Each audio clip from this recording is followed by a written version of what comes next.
Clear skies and cold temperatures in the Windy City tonight as we bring you Cubs baseball on Comcast Sportsnet. Game 2 of a 4-game set as the Cubs host the Arizona Diamondbacks.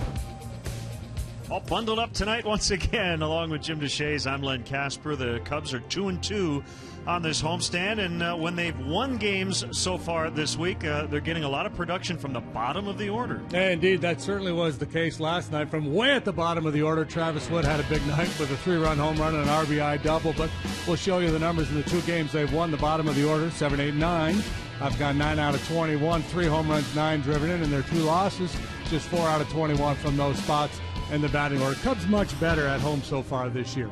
Jason Hamill will get the ball for the Cubs tonight. He's been really good here so far this season, facing a team he hasn't seen in a few years, but faced them a lot when he was with the Rockies. Yeah, we'll take a look at some numbers for Jason Hamill against the Diamondbacks in his career. 11 games, 8 of them starts, a break-even record at 3-3 with the 3.71, and as Len mentioned, really good with the Cubs so far this year. For the Diamondbacks, it's Brandon McCarthy off to a bit of a slow start. We see his road numbers over last year in this, 2-7 with an ERA just below 6. And it's his first start against the Cubs since his major league debut 9 seasons ago with the Chicago White Sox. Last night it was the Travis Wood show here at the ballpark after about an hour rain delay. He did it all on the mound and at the plate as well as the Cubs beat Arizona to start this series. We'll have game 2 next.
And Northwest Indiana Lexus dealer who invites you to test drive a Lexus today. Blue Cross and Blue Shield of Illinois. Through it all. AT&T Uverse. AT&T Uverse TV. Check availability at 1-800-PIC-ATT. Rethink possible. Ford. Check out America's freshest lineup at your local Ford store or at localfordstores.com. And by Southwest Airlines. Find our fares online only at southwest.com. Clear and pretty cold here tonight as we play game 2, Diamondbacks and Cubs. The big anniversary game is tomorrow, the 100th birthday of this beautiful ballpark. And tonight's Cubs coverage will only be on CSN until 8 o'clock, leading up to Chicago Bulls playoff coverage. This game is currently available on CSN Plus as well. At 8 o'clock, you'll need to switch over to CSN Plus to watch the remainder of this game.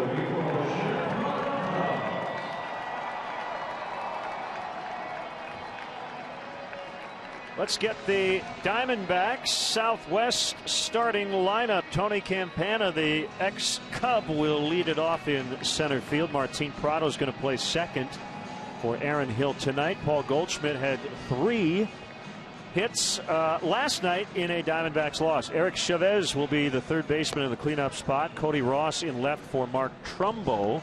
It's Gerardo Parra in right, one of the best outfielders in baseball defensively. Chris Owings, the shortstop. Good old Tuffy Ghost Switch will be the catcher for Brandon McCarthy. Cubs defense brought to you by Kia. Junior Light gets a start in left. Justin Ruggiano in center. Nate Schierholtz patrols right field. Mike Holt in there at third today. Castro and Valbuena in the middle, and Anthony Rizzo over at first base. John Baker, he's been paired with Jason Hamill throughout. He's behind the plate tonight for our Lexus starting pitcher, and indeed it is right-hander Jason Hamill. Boy, he's been really good with the Cubs through 3 starts, 2-1 with a 3.05 ERA. On 7 innings twice, 6 2/3 in his other start. Check out the numbers. Very low batting average against, in particular, right-handed hitters, hitting .034. That's 1 hit in 29 tries. Get the umpires for tonight. Dan Bellino gets the plate. Tom Woodring is at first. Brian Onora, the crew chief, at second. And DJ Rayburn is at third.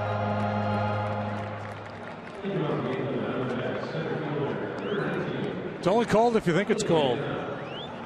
And is it cold? Generally, a night like tonight favors the pitchers. Hitters don't like to hit. 6th start of the year for Tony Campana. We haven't seen A.J. Pollock yet in the series, dealing with some neck issues. And here we go. Hamill to Campana, and it's low, ball 1.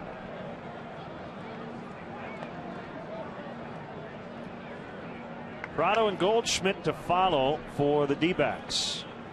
Come in at a major league worst 5-17. Woo! Cubs trying to win consecutive games for the first time this season. Hamill throws a lot of strikes. He works quickly. Been getting a lot of swings and misses so far this year.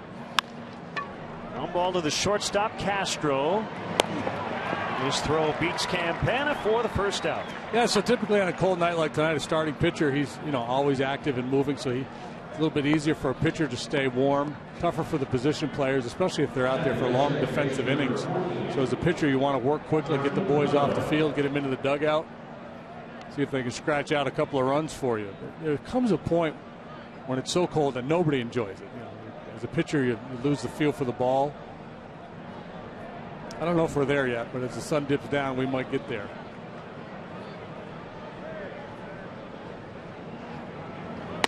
Prado normally plays third. He's at second tonight.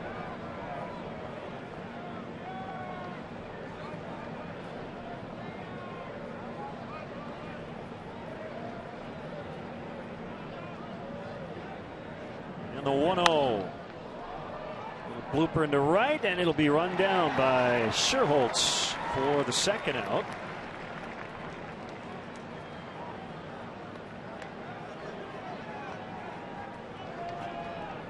Well, partner, our good friend Pat Foley would love this first baseman matchup tonight.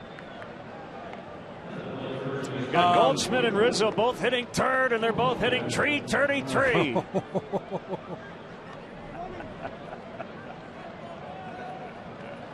Yeah, boy, I remember going to Jerry Park when we were kids, and they would announce Coco Laboy, the third baseman, and we would laugh.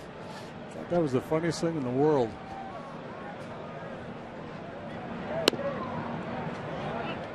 Outside, ball 1.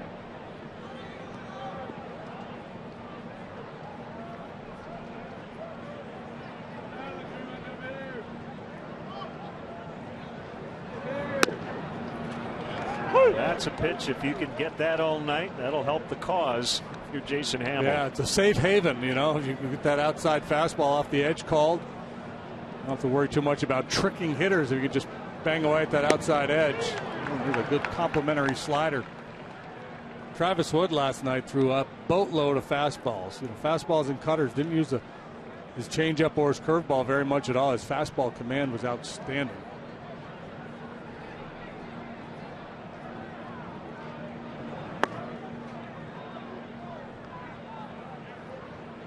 Punched out 9 for the second time this year. Matches a career high. He's done it 3 times now.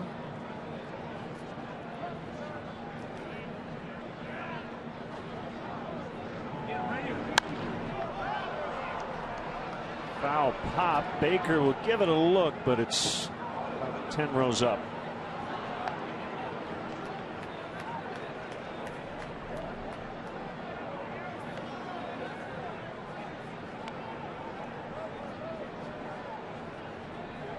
.41 degrees, east wind at 10.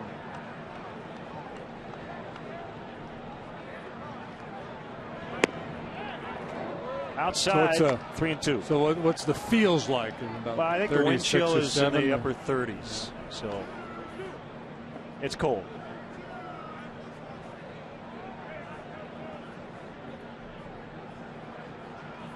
Payoff delivery, swing and a miss. He struck him out, and Hamill goes 1-2-3, and the Cubs are coming up.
JDRF. Cubs Southwest starting lineup. That leadoff man is Luis Valbuena, as Emilio Bonifacio gets a night off. Justin Ruggiano's going to play center. Rizzo in the 3 spot, followed by Nate Scherholtz in right. Starlin Castro, the shortstop, 13-game hitting streak here at Wrigley Field. Mike Oltz in third. Junior Lake, look at what he did against the Diamondbacks last year. John Baker still seeking his first hit as a Cub, and Hamill the pitcher. Kia brings you the Diamondbacks defense. Ross, Campana, Parra in the outfield. As Len mentioned, Parra, one of the better outfielders in the game. Chavez, Owings, Prado, Goldschmidt on the infield. They'll switch behind the dish. Brandon McCarthy, he's our Lexus starting pitcher for the Diamondbacks tonight. Big, tall, angular right-hander, throws a ton of strikes. So far, he's thrown too many in the strike zone. 0-3 with a 7.11 ERA. And too much of the plate, perhaps. He's allowed 6 home runs. Left-handed hitters wearing him out to the tune of a .370 batting average. He's a string bean, 6'7", 200 pounds. Velocity there at 92 is up. His fastball velocity is up a couple of miles an hour. Not sure why. I don't know if he spent some time in the weight room. Normally you don't see that with a pitcher who's been around as long as McCarthy has. And quickly here in the first, that foul pop will get back to the seats. So his major league debut came in this ballpark May 22nd, 2005.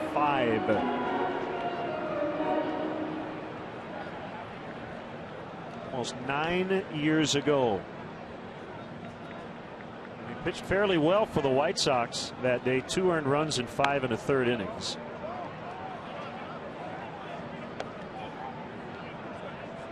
He got a no decision in a Cubs 4-3 win. Mark Pryor got the victory for the Cubs. knocked the White Sox down to 31-13. That's the year they went on to win the World Series. In the dirt, 2-2.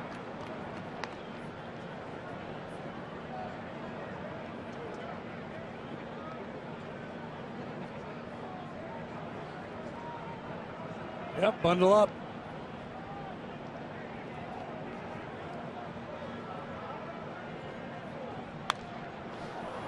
Now Valbuena with Bonifacio getting the night off is a good fit in the leadoff spot. He's not hitting for average, but he works a lot of walks, takes a lot of pitches.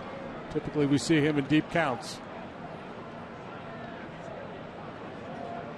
Tough to walk against Brandon McCarthy. 3 free passes or less in 85 consecutive starts. Well, here we go full. This is what Luis does. So if you're Luis, given the reputation of McCarthy, you feel like you're going to get something to whack at here.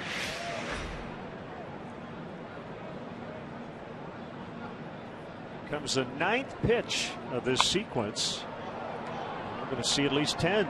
2 seamers and cutters, a curveball and a change.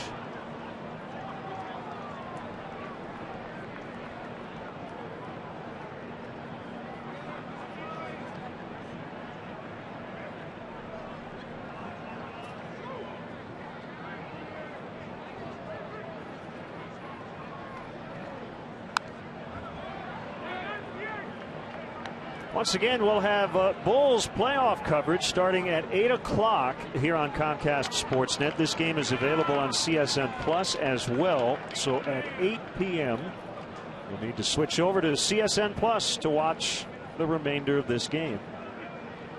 Another 3-2. Fly ball out in the shallow left. And a sliding grab by Cody Russ. Oh, transfer rule. They're calling it a catch. Wait a minute. And Rick Renteria may come out. There's been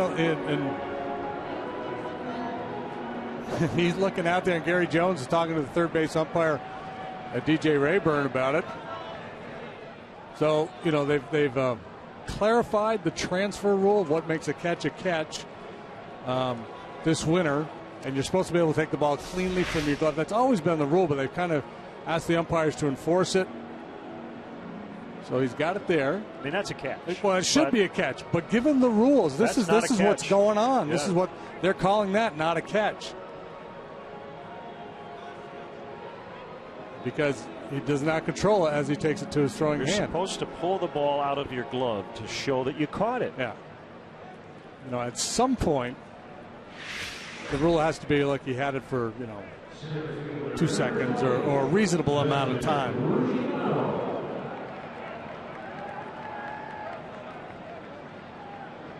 I'd be curious if he had challenged that, what the call would have been. Ruggiano bounces one. It deflects off the glove of Eric Chavez and into left for a base hit. By the way, the 11-pitch plate appearance for Luis Valbuena tied a season high among all Cub hitters. So even though he made an out, he made McCarthy work for it. Chavez made a habit out of winning Gold Gloves with the A's back in the day, every single year from 2001 through 2006. He took home that piece of hardware.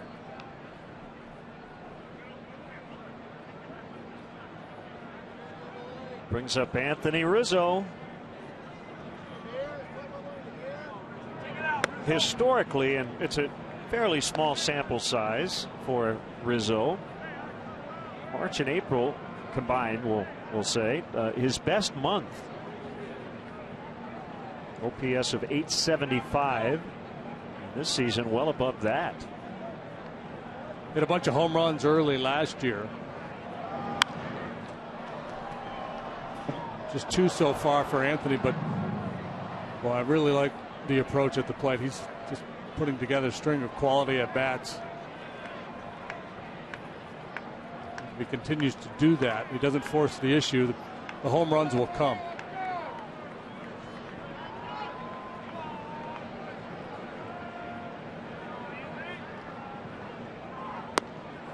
Swing and a miss. It's 1-2 now.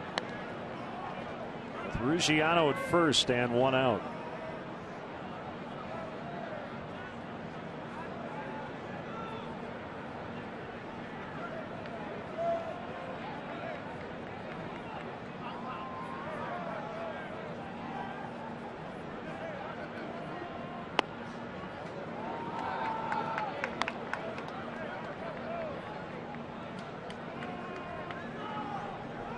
McCarthy, always very quotable, very active on Twitter. He joked last week the Diamondbacks might need an exorcism, like they've crossed over to the bad side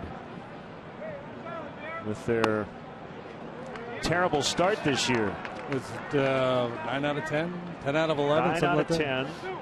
And 17 out of 22 to begin the year. Yeah, so you can tell yourself, well, it's early, we're going to be okay, but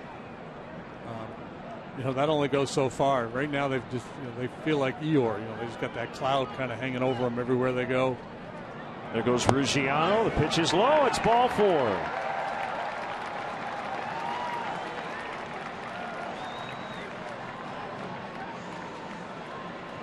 So last night we got into a long conversation about quality start. I want to talk about quality at bat. So far, the Cubs are 3 for 3 today. Valbuena and out, but 11 pitches.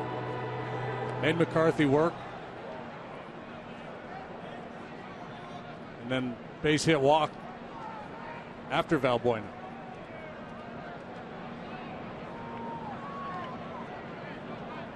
Nate Scherholtz, the right fielder. Pitch on the way, ground ball. Not a good throw by Prado. They'll only get one as Rizzo took out Owings on a clean but hard slide at second base. They're at the corners with 2 away.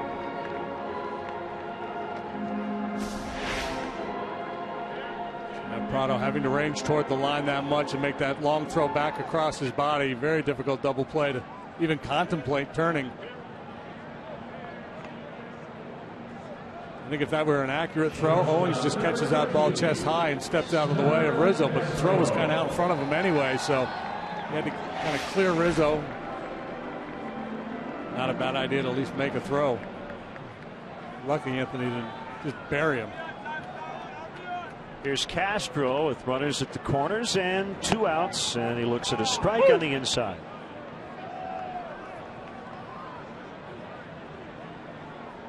A lot of use out of that headgear. We've had some cold starts here at Wrigley so far this spring.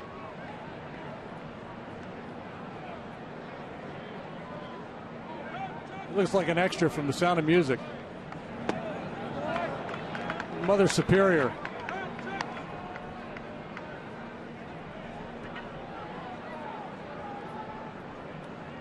So what is it for you? For me, on a cold day or night like this, for me, it's my lower half is warm, my legs are warm, my feet are okay. I'm fine. So yeah, it's hands, feet, and head. Yeah, especially for us follically challenged people.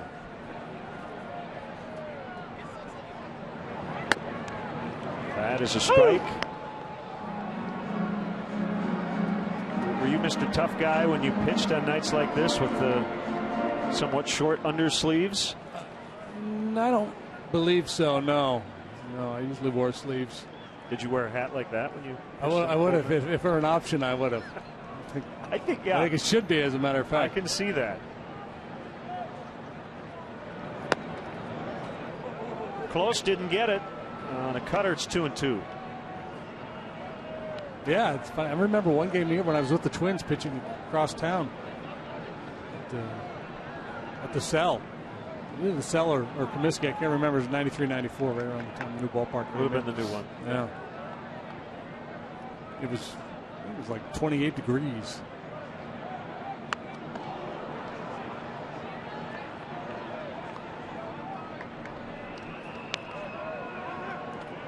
Well, McCarthy, his trademark throughout his career has been great command. We talked earlier about the low walk totals, so he can throw the ball where he wants to a high percentage of the time, and he's going to see how willing Castro is or how far Castro is willing to go to expand his strike zone. Hit hard and a little short hop pick by Owings to end the inning. Castro made good contact but makes the third out. We're scoreless after 1.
Chicago Sports for a chance to win some cash. Beer money presented by Coors Light. With great beer comes great responsibility.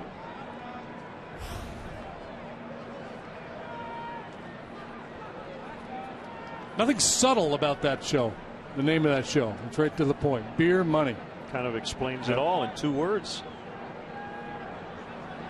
Fourth start for the veteran Eric Chavez, and he fouls off. This is his 17th major league season, second with the Diamondbacks. First 13 with Oakland, 2 with the Yankees.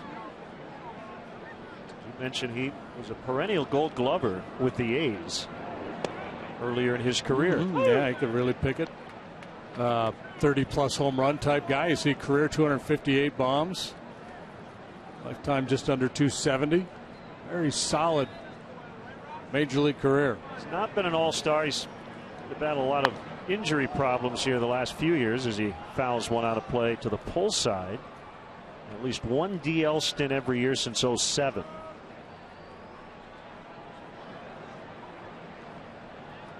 A lot of back issues too, eh? Yeah, herniated disc, back surgery in 09.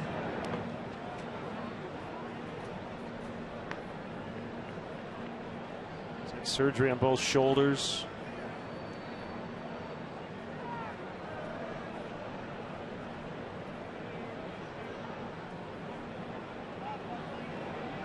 Also battled encephalitis about 10 years ago. He did not reveal it until 2 years later. That's an inflammation of the brain. Said he was in the hospital for about a week, lost around 25 pounds.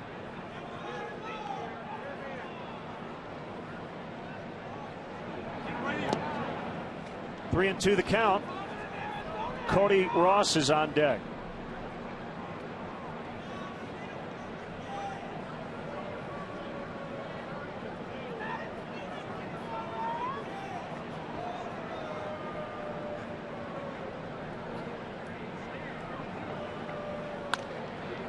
On the ground, sliding stop by Valbuena. Lots of time from that position to get the out.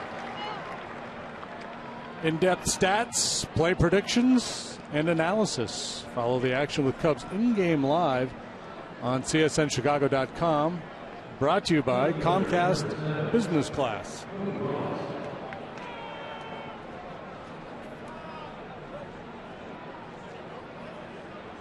Ross off to an 0-for-13 start since coming off the disabled list. Mark Trumbo homered last night, leads the majors with 7 out of the lineup tonight. I guess part of the reason he's got a sore foot.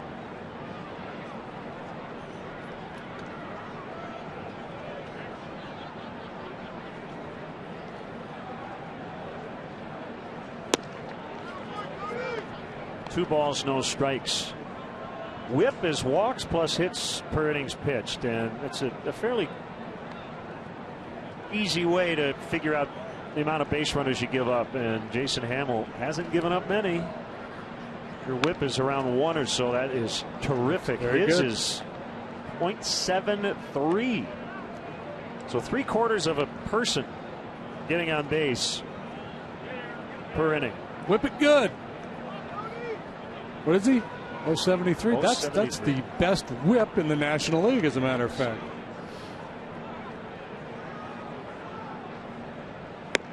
Swung on and missed. It's 2-2.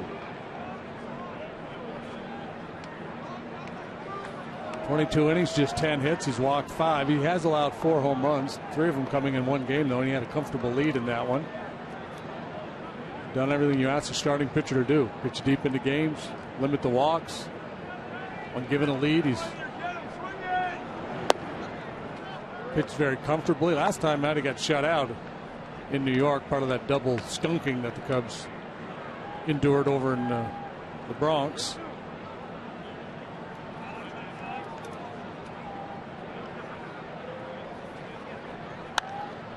Pitch was up.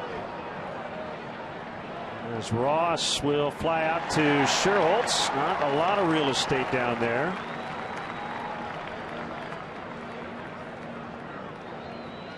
And 2 away.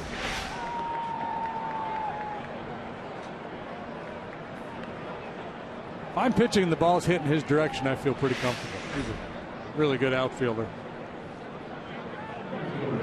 So is this guy, Gerardo Parra. Some may argue he's the best outfielder in baseball. He's won a couple of Gold Gloves. He, according to one stat, had 41 defensive runs saved last year.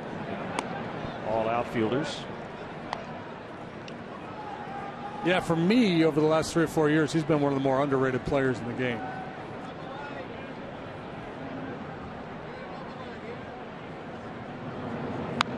And maybe it's just I've seen him good. You know how it is. Sometimes you see a guy and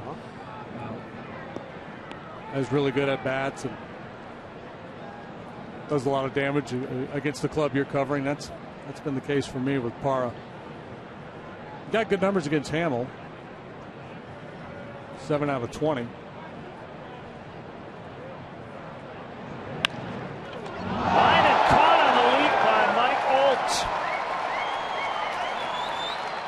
That's some good hops down there, Michael. And the inning is over.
Three of their best of 7. Coverage starts at 6:30 with McDonald's Bulls pregame live. Bulls and Wizards Friday at 6:30 on CSN. Bulls trying to knot that series up tonight.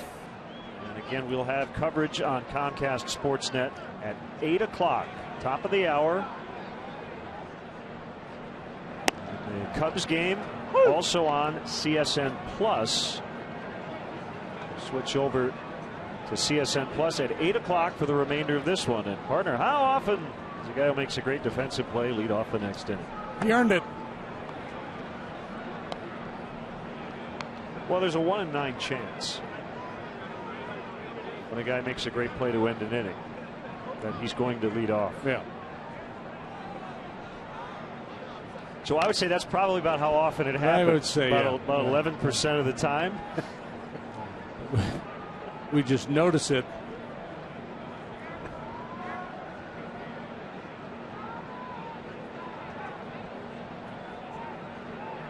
One and 2 on Alt, hitting below 200, but he does have 3 homers. Jam shot foul. Two-seamer trying to run in on the knuckles. McCarthy 5-11 last year for the D-backs, made 22 starts. Coming back from that brutal injury he had September the year before while pitching with Oakland, we got hit in the head with a line drive. Foul tipped, strike 3 for his first punch out.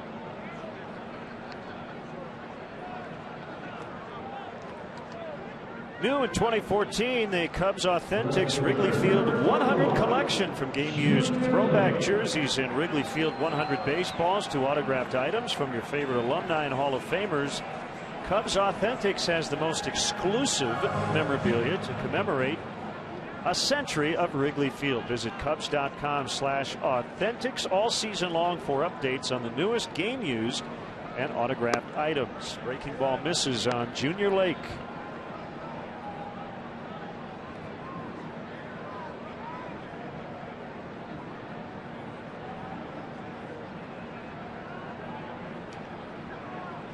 Swing and a miss. Diamondbacks probably think Junior Lake's the best player on the planet with the show he put on in Arizona last year when he first came to the big leagues.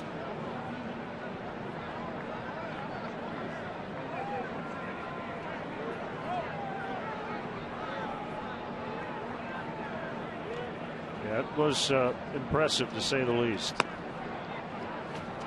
Hey, we're turning our Scorebug logo in that upper left-hand corner green in support of NBC Universal's company-wide initiative to promote green every day, energy-efficient living this Earth Week. Back-to-back Ks for McCarthy here in the second. That's why we don't have any lights on here in the booth. That coupled with the fact that we don't have any lights here in the booth. Here's John Baker. Well, I guess changing it up. He's got the pant bottoms hiked up, old school style. After an 0 for 14 start, got to do something. Yep. You know, he doesn't get to play very often, so it's tough to get any kind of timing at the plate. He's had some good at bats, hit a few balls hard, just hasn't had anything drop for him yet.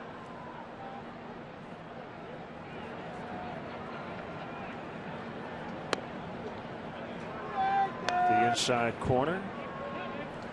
Congratulations. Go ahead. No, you. Oh, Albert Pujols. Yeah, 500. He hit two he tonight. Hit two tonight, yep. He's at 500 now. 26th player to do it. In Washington, D.C. He's swinging the bat like he's got something to prove this year.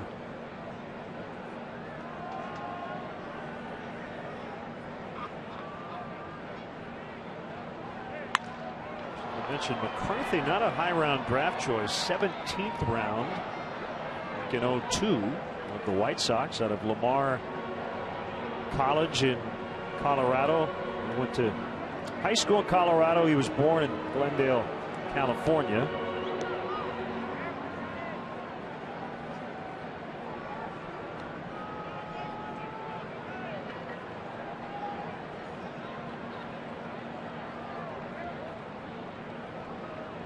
And I give him all the credit in the world for just going back out there after what he endured in 2012. Yeah, that was very ugly incident. Had to undergo brain surgery as a result of an epidural hemorrhage and skull fracture, brain contusion. And he just struck out the side here in the second. We head off to the third on a cold night from the ballpark, 0-0.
To you by AT&T. Big day tomorrow here at the ballpark. The 100th birthday of Wrigley Field. It's great to have with us Willie Geist, who will be out here early in the morning, co-host of MSNBC's Morning Joe, and I hope you brought your long johns. I had no idea. I didn't know I had to wear a ski cap. JD, yeah. It's that cold. It's that cold. But it's great to have you here at Wrigley Field. Thanks. It's great to be here. I actually was born in Evanston Hospital. Lived here till I was 5 or 6 years old. My mom's from Barrington. Dad's from Champaign. They met at the University of Illinois, so we go back deep with Chicago and the Cubs. So awesome. You weren't going to miss this assignment. No. It's a tough job sometimes, Len. Yeah, so, I watch your program frequently. A lot of Red Sox talk. Yeah. A lot of Yankee talk. Don't hear a lot of Cub talk. I think you need to represent a little bit. Are you suggesting an East Coast bias on the program, perhaps? Well, one of our hosts. Rizzo will. Oh, no. He was going to flip and he was going to take it. Little indecision there, and that's a hit for Chris Owings. Yeah, a little late cover there. Yeah, let's see Jason Hamill's break there. A little hesitation. And when you play that far off the line, it's a tough, the foot race between the first baseman and the base runner is a bit of a challenge. It probably would have been the way to go. We saw it the other day with Billy Hamilton. This kid doesn't have Hamilton speed. So they have their first base runner of the night. So anyway, on the show, you're talking about. I'm telling you, Willie, right now. This is good, though. Well, one of our hosts, Joe Scarborough, who's also in the building tonight, he's a big Red Sox fan. We got Mike Barnacle on the show, long time Red Sox fan. I was raised in New Jersey after I moved from Evanston, so I became a Yankee fan. You have to kind of counter all the Red Sox. Yeah, it's actually Red Sox dominant on that set. And by the way, Red Sox fans have now become as obnoxious as Yankee fans. You give them 2 titles and it's over. Yeah, because Barnacle, did he show up in Ken Burns' documentary talking about the Sox when Ken did the little add-on? Barnacle's been there a long time watching those games. He earned those 2 World Series. Well, I love the story he tells about his kid. His kid's crying after a big loss, and he's like, "What have I done to my child?" My dad likes to joke. We actually left Evanston because he got a job in New York, but he likes to joke that at 5 years old, he looked at me and said, "I can't do this to this young man and make him a Cubs fan. We have to move to New York." So your dad is a Cub fan? Well, he grew up in Champaign, so it's kind of half Cubs, half Cardinals. He had a lot of Cardinals growing up, but huge soft spot for the Cubs. And I got a lot of buddies still here in Chicago who are Cubs fans to the death. And it may be to their death. Yeah. So something happens. So the show tomorrow, any big plans? What do you got? Yeah, we're going to be lined up right along the first base line. We're going to do Morning Joe starting at 5 o'clock Central Time. You can turn it on. We'll be on for 3 hours. Mr. Cub, Ernie Banks, is going to be with us. We're going to have the Ricketts family is going to be there. Mike Wilbon's going to join us. And we're just going to kind of reflect and sort of celebrate this beautiful old ballpark. 1-1 on Tuffy go switch. No score. We're in the third. Runner goes. That ball fouled back. Hit and run action. The number 8 hitter.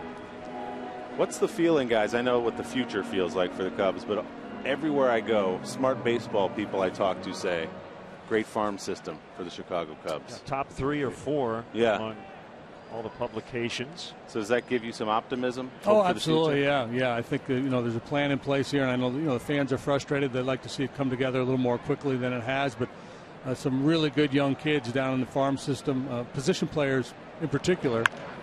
See if they can turn 2 here. Backup catcher running, and plenty of time they turn it. Yeah, so I can't tell you a year, but I think a couple of years down the road, this is going to be trending in the right direction, and hopefully shortly thereafter, we're talking postseason. Position player wise, especially, probably gonna have to buy pitching. That's a tricky area when you draft people, and there was question whether the Cubs would take Chris Bryant or Jonathan Gray, and they took the position player, and Rockies ended up getting the pitcher. And the thing about this sport, unlike NBA and NFL. And even the NHL, is you don't see a lot of 19 or 20-year-olds at this level. That's right. They've got to develop. And it is pitching. I'm a Yankee fan. You can buy all the position players in the world, but if you don't send a guy out there who can get people out, you got no chance.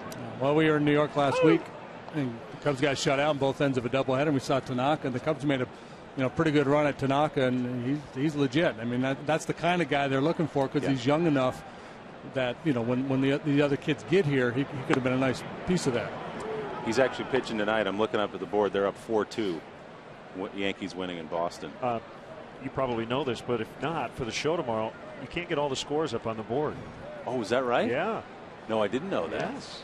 They have to, with a night like tonight, full slate of baseball, they've got to pick a game or two that they can't show. Well, you have to wonder if somebody gets deemed irrelevant. Man. Yeah, there's only 6 on each side, so that's 24, but they're missing 3 or 4 games. 30 right? teams? 3 games, yeah. Boy, you Just got kind of a little quirk. No, that's good. I'm going to use that tomorrow. Give you full credit. No, I don't deserve any credit. That's all for you, Willie. Well, bundle up tomorrow and have fun with it. Thanks, gentlemen. Appreciate it. Thanks, Willie. Thanks, JD.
The City Packers, and both clubs will be wearing 1914 Federal League uniforms. As part of the birthday celebration, the first 30,000 fans will receive a replica Chicago Federals jersey, and the first 10,000 fans will receive a birthday cupcake compliments of Jewel Osco. Special pregame ceremony featuring many former Cub greats. So come early. Should be a lot of fun at the ballpark. Tickets are still available. Cubs.com. That guy a cupcake. According to Ed Hardig, tomorrow it'll be the 7,883rd regular season baseball game here at this ballpark, including the Federal League and the big leagues. Jason Hamill leading off the Cubs third. That was fun. Enjoyed Willie, guys. You're a fanboy. I could tell you were. You well, I watch like a that lot. show. I don't watch as much as I used to because of the early hours, but.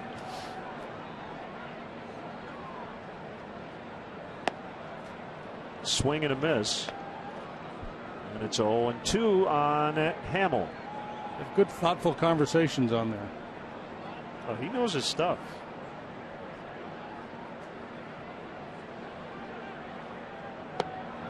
And a swing and a miss. All of a sudden, McCarthy striking out 4 in a row.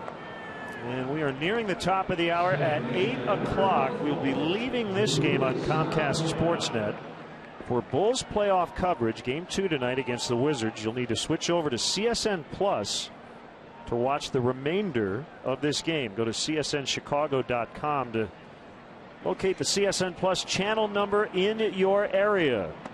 Breaking ball misses. Second time now through the order for McCarthy. Valbuena on the 11th pitch. Flied out to left.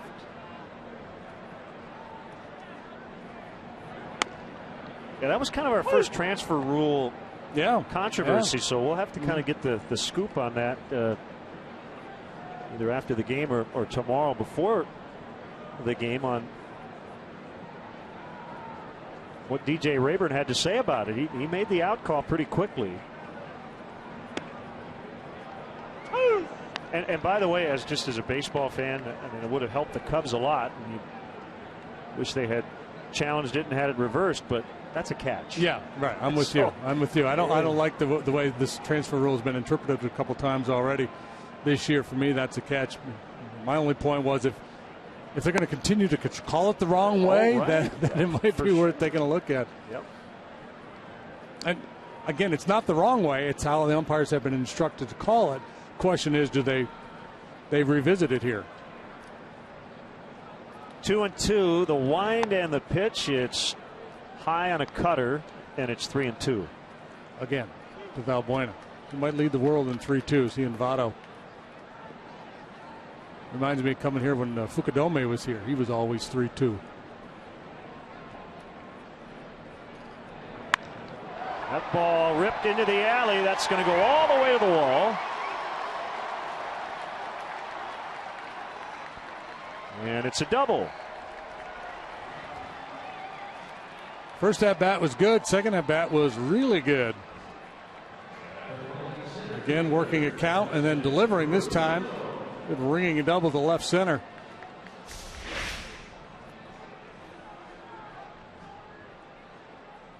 Ball had a little run, but not much sink. It stayed up around the belt for Valbuena.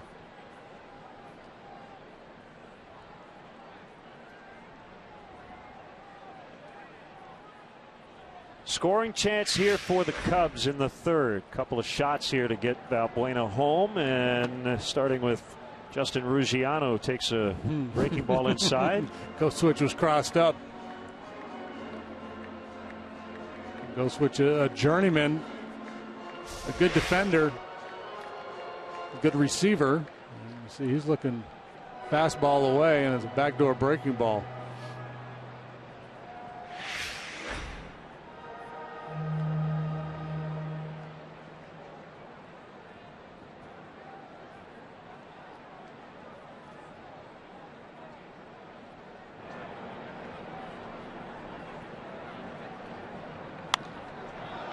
Popped him up. Just into the outfield grass. It is Prado to make the catch.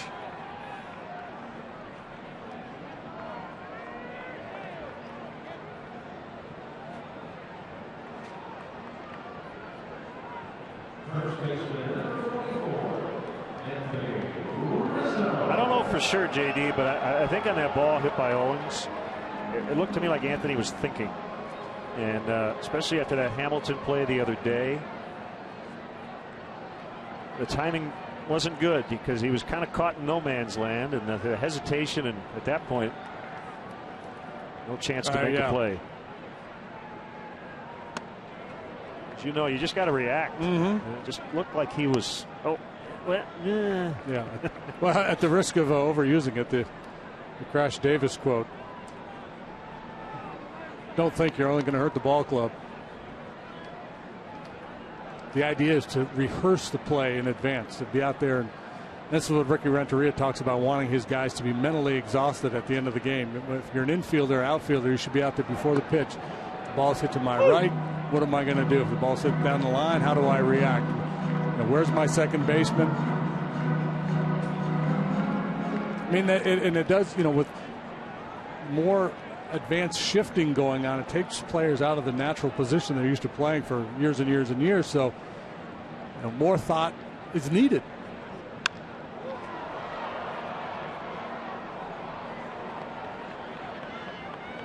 Yeah, in other words, ground ball up the middle in this spot with the way the Diamondbacks are shifting. If there were runners at first and second, middle infielder can't just assume that the other middle infielder is going to be at the bag. You got to know ahead of time. The throw has to go to first. Yeah, and Anthony in that situation was playing way off the line at first base.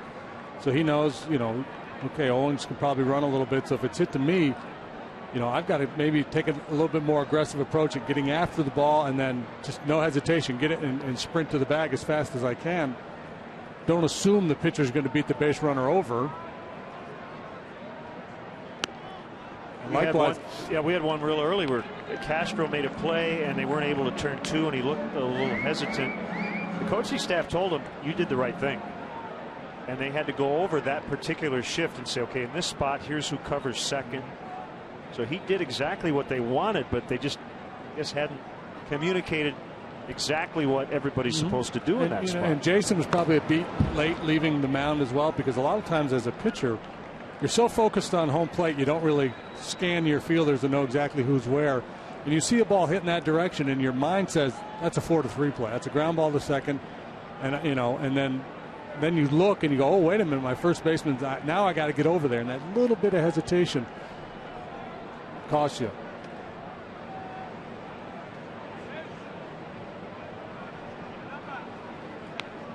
Everybody has to have a little bit of quarterback in them now, where you scan the field and see where everybody else is positioned.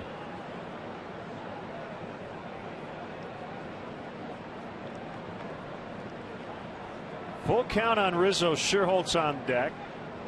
McCarthy did not have to give in, and he did not, with the base open.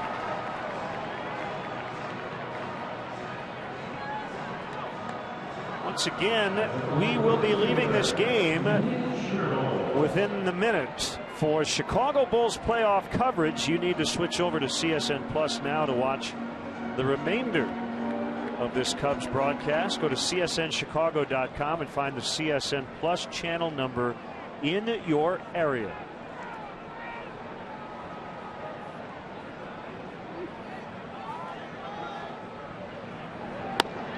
Inside, ball one on Sherholtz.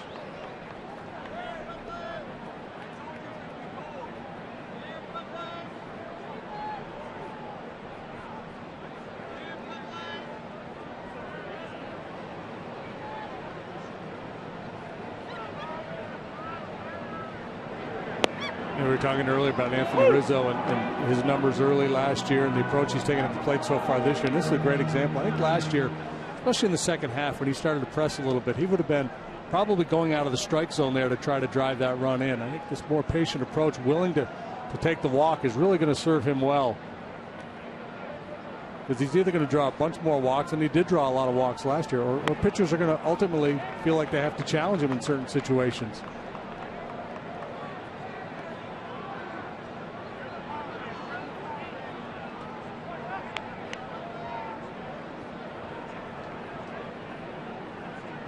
He leads the club now with 12 walks. On the ground and through. Here comes Valbuena. He will score. Nate Sherholtz giving the Cubs a 1-0 lead.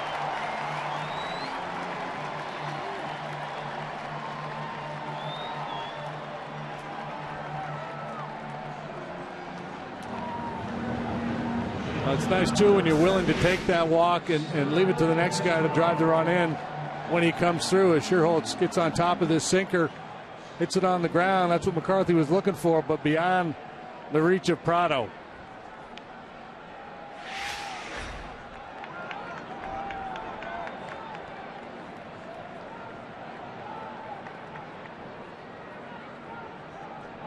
First hit of the series for Sherholtz gives the Cubs a 1-0 edge here in the bottom of the third. They're not done yet. Castro, pretty well hit, but Campana gets to the spot, and that's the inning. Nate Sherholtz with the RBI single. Cubs 1, Diamondbacks 0.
They didn't have high definition back then. A little blurry.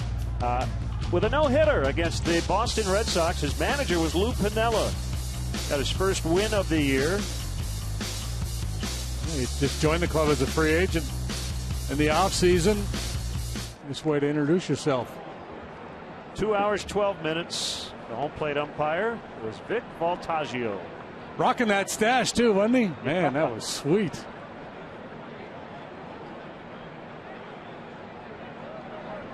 Beat Joe Hesketh. Andre Dawson was a DH in the cleanup spot for the Red Sox in that particular game.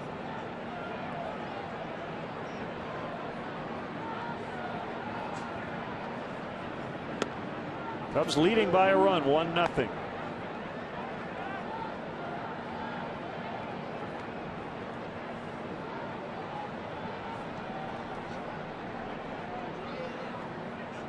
Two on to Campana is hit in the air, foul, out of play.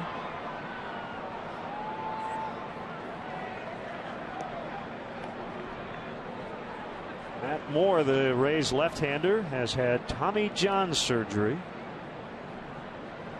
2 starts before going on the disabled list.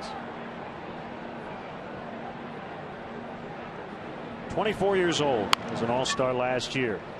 Oh, better hurry. He got a good stretch by Rizzo.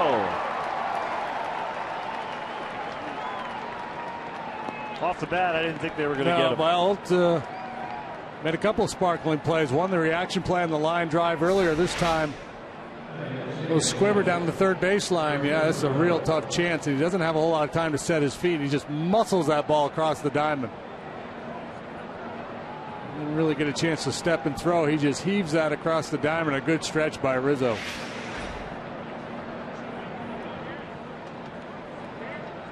I'll put a little pressure on that shoulder.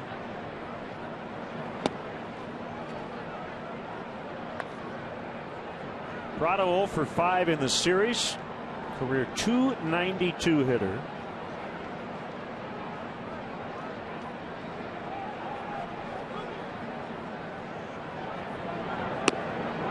Good curveball.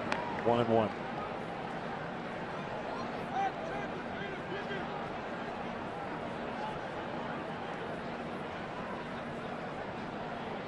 Colby Ellsbury back at Fenway Park and promptly booed by the Red Sox fans. He's now a Yankee.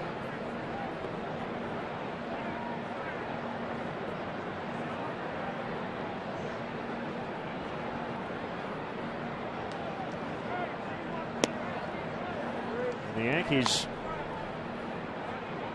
big advantage so far. 8-2 they have the lead in the bottom of the 5th in that one.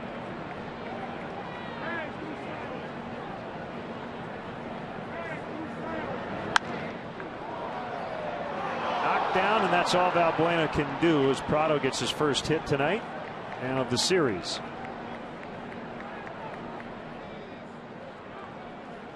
Treat your guests to an awesome view of Wrigley Field from the Budweiser Bleacher Suite. The Bleacher Suite features a sports bar atmosphere, shiny new TVs, high top tables, and a one-of-a-kind Wrigley Field experience. The suite can hold up to 100.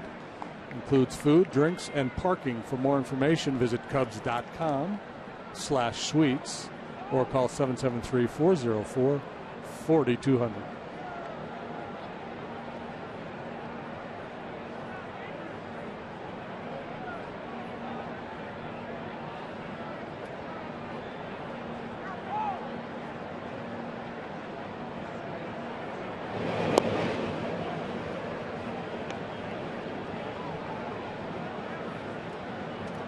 Goldschmidt, the batter. It's a 5-17 record that the Diamondbacks have fashioned, primarily due to woeful starting pitching. So far, McCarthy's been really good here tonight. Their offense has been okay, middle of the pack in the National League.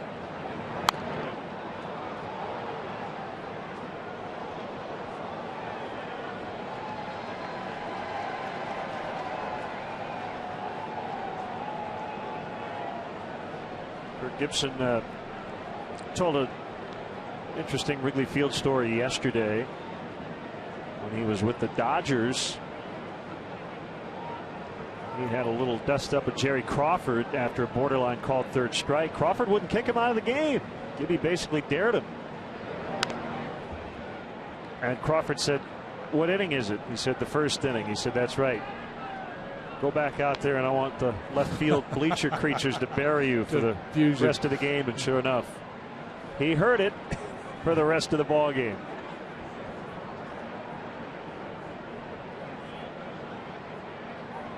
Well, who was it who wanted to get kicked out in the first inning, and the umpire said, "If I got to sit through this, so do you." Yeah, so do you. Yeah, that's probably a story that's been told a million times. They teach it in umpire school. The 0-2 to Goldschmidt, just missed 1-2.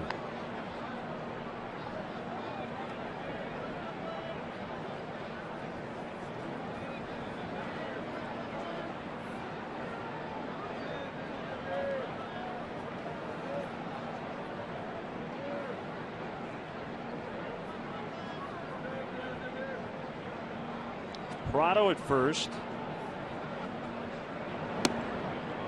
Outside, ball 2, 2-2. Ivan Nova looks like he'll probably have Tommy John surgery. He has to make that call. The Yankees team doctor did recommend it. He has a partial tear of the UCL.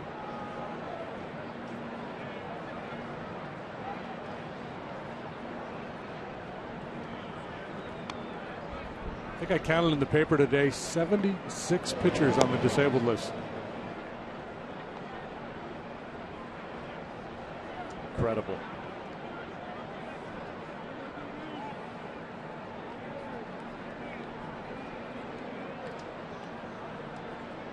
Two and two on Goldschmidt.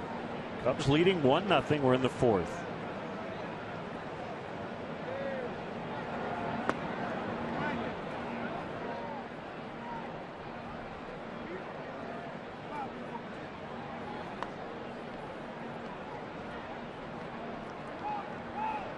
You can strike this guy out. In fact, Hamill did in the first inning, but that last pitch, that's one of the reasons he's an elite player. He's always ready to hit, but he's taken a couple of tough pitches here with 2 strikes that have not been strikes, but pitches a lot of guys would have offered at. He's very strong. He has tremendous opposite field power. Runner goes on the 3-2, line shot out there. Throw to first, double play. Prado already to second base, and that will end the inning. Second double play. The Cubs have turned through 4. They'll bat in the fourth, leading by a run.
Coors Light, and watch the Northsiders take on rival Milwaukee in a Central Division battle. Be there this Friday at 7. Great beer equals great responsibility.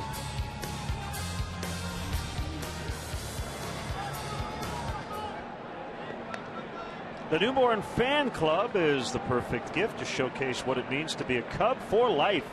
Receive a customized photo announcing the birth on the Wrigley Field marquee, Cubs birth certificate, Cubs baby stocking cap, and a Cubs Rookie of the Year onesie. Perfect for parents and friends alike. Mike Oltz, guys. Campana a little slip. Now he's got to come in with the wind, and his speed made up for that little trip. Visit Cubs.com for more info and to sign up today.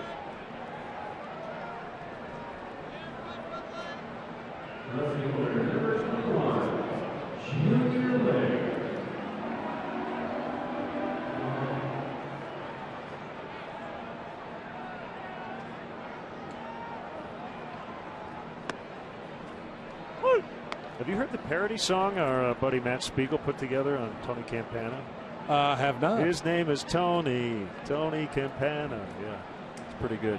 I'll find it for you. Oh man, now that thing's gonna be stuck in my head all night. Junior Lake with a base hit. His name was Rico. And then he ends it with enormous glove.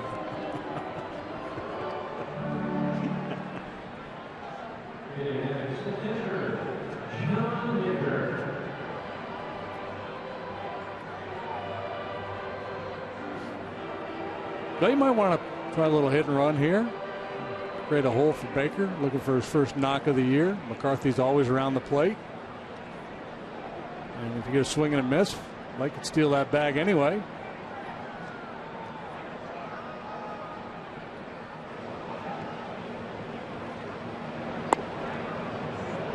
Now he's got the jump in the count. This would be a good time to put it on if you were so inclined.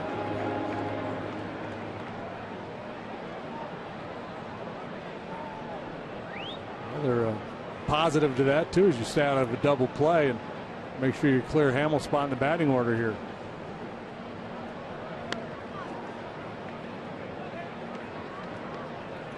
One ball, one strike. Not so much tonight, but McCarthy has been getting a lot of ground ball outs here in the early part of the season. He's made 4 starts. He's 0-3 with a 7.11 ERA, but for the most part, he's pitched deep into his starts.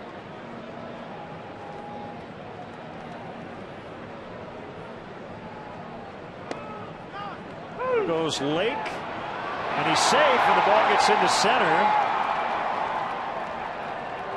That was either a delayed steal or a really bad jump. He's done, that's his move, though. Yeah, let's give him the benefit of the doubt and call it a delayed steal. Yep, absolutely, absolutely no delayed question. steal. Yep. Shuffle, and go. Starting with a modest lead, and it paid off. Slim fast.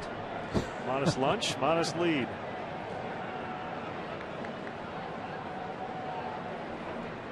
What did you know about slim fast? The last thing you would ever need. Remember the slogan is Baker strikes out. He's frustrated.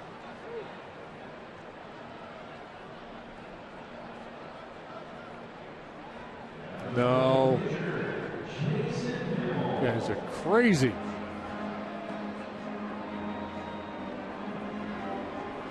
Yeah, that does not look fun. No. Look at the G there. He's just freezing.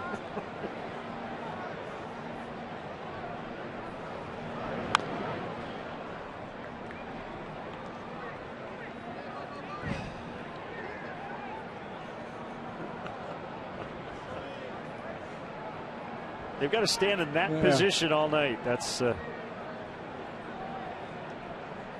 you guys are on TV. It was worth it. Our plan worked.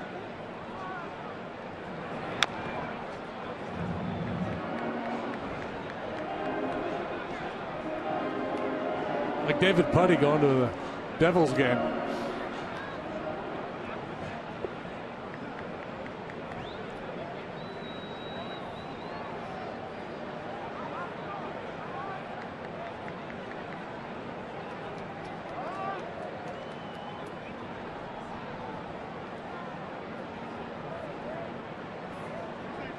Well, last night's pitcher, his nickname is Travis Trout among his teammates. See if Jason Hamill can come up with something here. Ooh. Maybe. They ring him up. 6 strikeouts now for McCarthy. 1-0 Cubs after 4.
Dedication, courage, and sacrifice in protecting.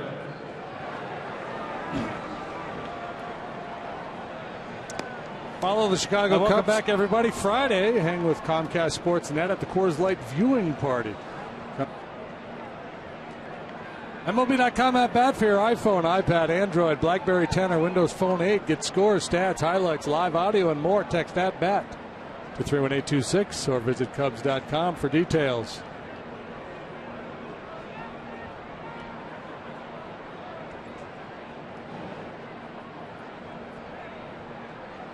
That was interesting.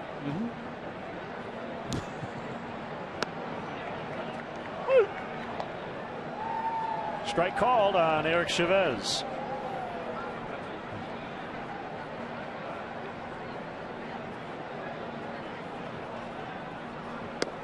Outside. That was really interesting.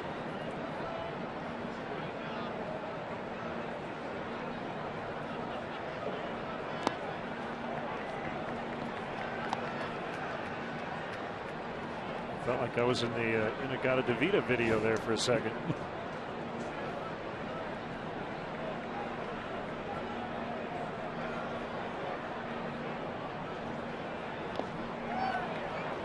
Chavez strikes out. He will not make a motion toward first, so automatically called out.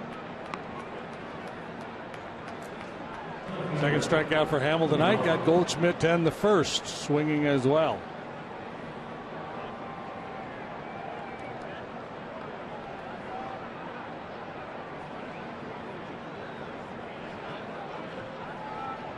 Here's Ross. He flied to right.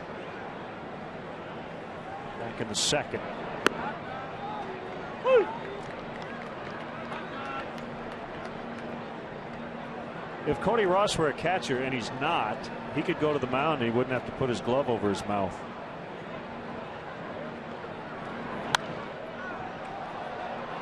Yeah, he could just kind of. He could just talk. His man. You might have an idea there. Maybe catchers will start wearing those all the time. Go out there with a surgical mask on.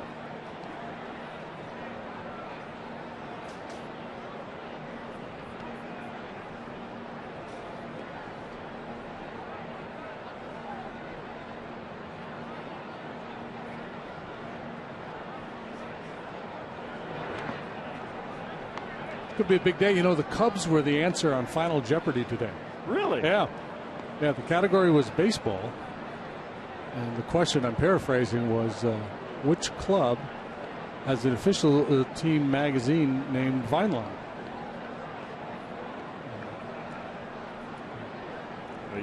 We would have been all over that. Yeah, we were. We were pretty get it correct? One contestant went with what is question mark.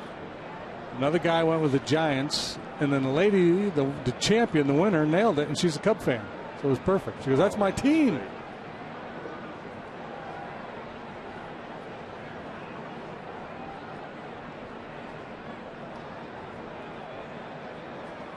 Two pitch.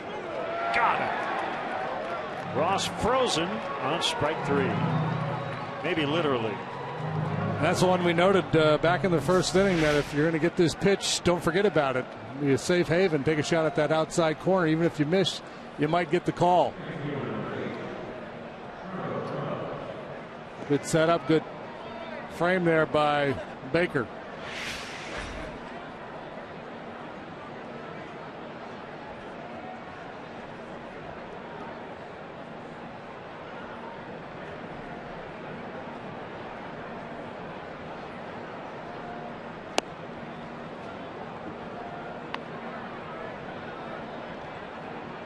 One ball, no strikes on Gerardo Parra.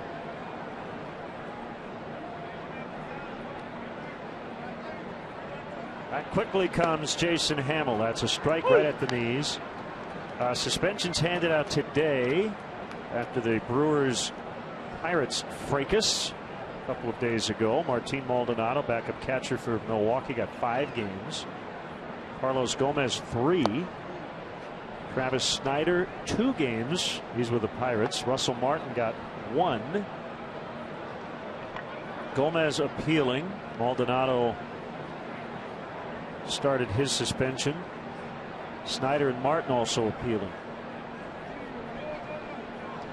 Garrett Cole, I guess, did not. What do you think of that? Well, I wouldn't say he started. I'd have to review the video again. I thought he walked over and he walked said over something. and he barked at Gomez. But I do think that when Gomez came after him, he started to walk away.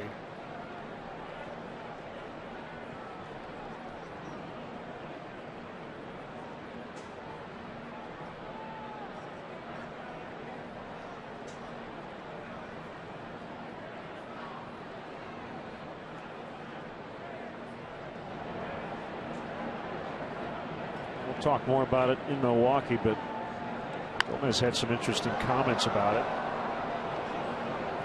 His thought is, this is kind of the way I play. It's fun. It's baseball. I don't get mad if you throw a nasty slider or whatever. Yeah, it's going to be interesting how the game evolves. There's always been showmanship in the game, and players that have, Ricky Henderson, a great example. Toward the hole and through. So Parra is on with an opposite field single. It's interesting, and once you have the reputation that Gomez has of being that guy, you can't get away with anything. You'll never get the benefit of the doubt. Did you play winter ball in the Dominican or Venezuela? No, never did. Because talking to guys who do that, they say it's very festive, and guys are almost encouraged to get excited, and it's very entertaining. And I know there are people that follow the game, that write about the game, that talk about the game, that say, let them do it. It's it's kind of how they accuse the NFL of being the no fun league. It's so ingrained into the culture of baseball that you don't show up the opposition. Now I think it's wavering a little bit in that there are some players that consider themselves very much old school. They don't want to see any of that, and then there are other players currently in the game that say, no big deal. But that conflict is why brawls start. Right. And a lot of it, too, is if he's your guy, he's a great guy, but we just kind of overlook it. If he's on the other side, I can't stand everything he does. I want to throw at him every time he does it. You're always willing and able to make an excuse for a teammate, but not for the opposition. I had an argument once with an ex-pitcher and an ex-position player about the same exact play, and they had the exact opposite opinion. because one was one guy and one was the other. What a play by Castro. A little backhand flip to Valbuena as a forced para, and that ends the inning. It's 1-0 Cubs.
Cubs leading 1-0. They'll bat against Brandon McCarthy here in the 5th inning.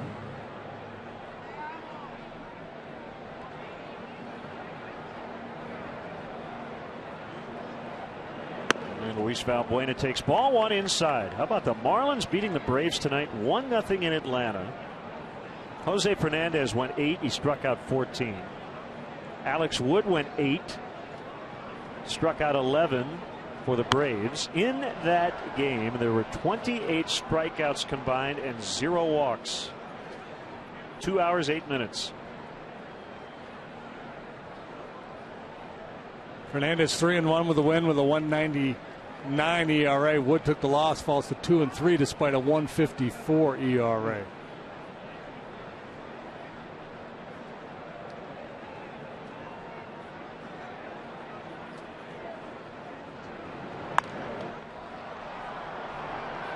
Will get out of play.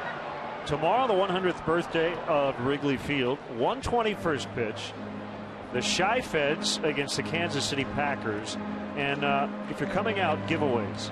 The first 30,000 fans get a replica Chicago Federals jersey, and the first 10,000 fans will get a birthday cupcake. See, I've got the blue frosting. JD has the red, red and white. First 10,000 fans get a birthday cupcake. It's compliments of Jewel Osco. Got a special pregame ceremony. Many former Cub greats, former Bears. The commissioner will be here, so make sure you arrive early. Tickets are still available at Cubs.com. So you know what you can do with this? You can eat the cupcake, then get an autograph on a baseball and put it right inside this little case. There you go. You got it all covered. I like it. You gonna eat it now? Yeah, I don't know. Yeah, I might open it up. I don't like eating while I'm broadcasting. I'll do it as we go to break. How's that? That's usually the best. I think way you to do it. could probably. That's kind of the morning show thing: is you eat as you go to yeah. break. Fouled back.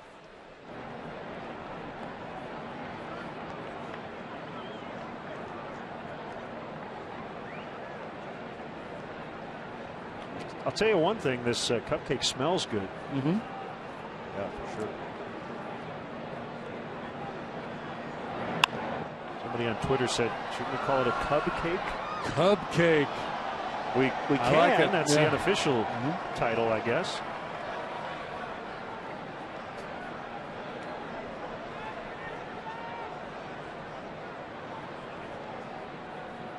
A 1-2 on the way, and Valbuena trying to give everybody a souvenir tonight.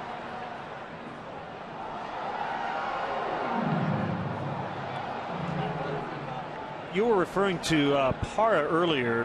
When you've seen him be very good. And it is interesting when you only see guys a certain amount of time versus the guys on your club you see every day. And I think Luis Valbuena is a guy you appreciate when you watch his at-bats every single day. You look at his numbers and you go, low batting average, but man, can he grind it out. And he really does stand out on this ball club. It's notoriously very aggressive. He came in at 222 with a 404 on base average. Yeah, well, and you know, and then the power will start to come a little bit for him too. You know, he hasn't done that much. He doubled back in the third. His third double. He hasn't gone deep yet this year.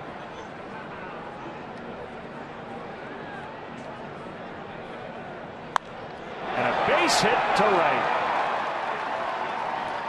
Now, I don't think he's going to steal Bonifacio's job necessarily soon, but in his 26th career start in that leadoff spot, and he's been very good tonight. 2 for 3. Yeah, with Bonifacio hitting for such a high average and Valbuena being so patient, you got two guys with some on-base skills. You could put them in tandem at the top of the batting order and feel pretty good that your middle guys are going to have a chance to drive in some runs. And, you know, we talk a lot about the Cubs and where they're going to be at the trade deadline. Valbuena, definitely a guy I think some teams in contention would have interest in. Ruggiano tops one to third. Not hit hard enough for a double play chance as Chavez just gets him at first. Make sure you come on out tomorrow, the 100th birthday of Wrigley Field. The Cubs as the Chi Feds. The Diamondbacks as the Kansas City Packers. Again, the first 30,000 fans get that great replica Chi Feds jersey. First 10,000 get a birthday cupcake. Yes, they made 10,002, so we could demonstrate tonight.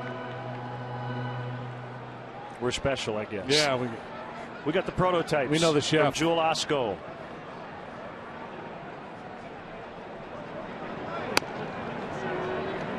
Strike to Rizzo.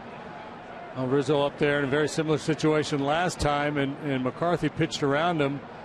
Anthony took the walk, and then Nate Sherholtz delivered the RBI single. That was with 2 outs. It was just 1 out. You see McCarthy's a little more aggressive. He was with the first offering.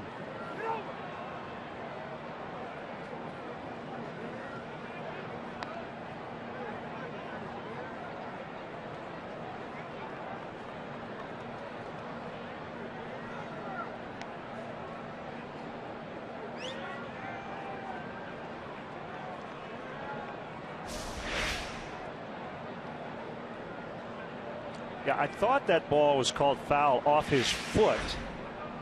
Pretty sure I heard the home plate umpire Dan Bellino make a call. As it rolled down to first, it almost hit the bag, but he said it hit his foot in the box. 0-2. I can't feel good on a cold night like tonight.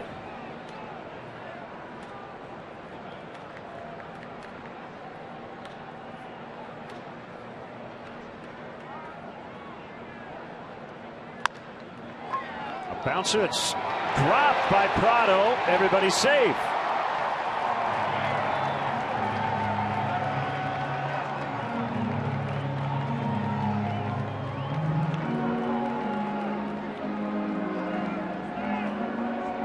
That's an error on Martin Prado. It's another department where the Diamondbacks have struggled. They've made a lot of errors.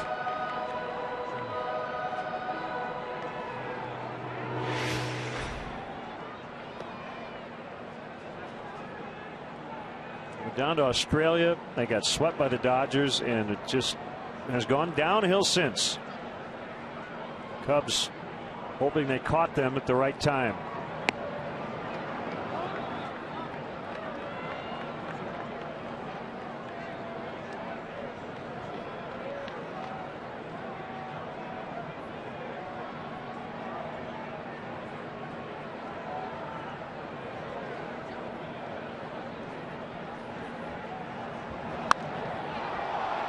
got under one, but this should get the run in no problem.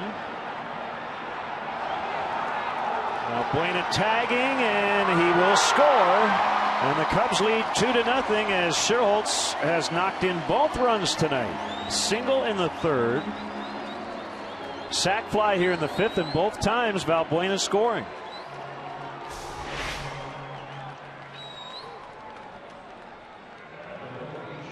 And even though Rizzo not credited with the hit, his ability to hit that ball on the right side of the ground moves Valbuena to third base, and he scores on the sac fly. Of course, that Prado made the play.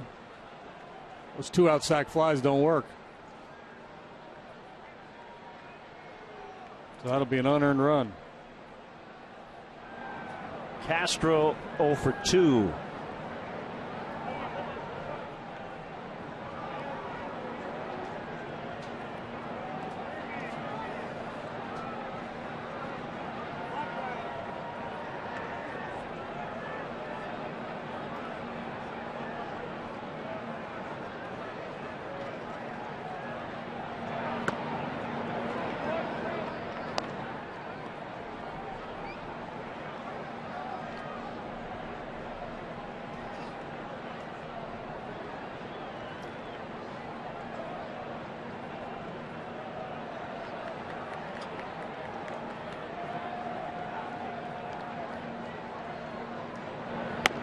Guarantee 2 runs will hold up, but on a cold night, Jason Hamill's been terrific.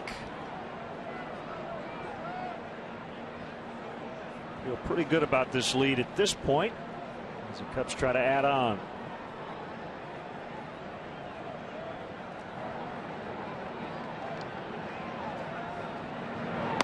Inside for a ball. It's 2-1. Travis Wood pitched 7 innings last night, so the bullpen pretty well rested. Rondon went an inning. Strope finished the ball game. Neither one of those guys was really overly stressed, so should be both available.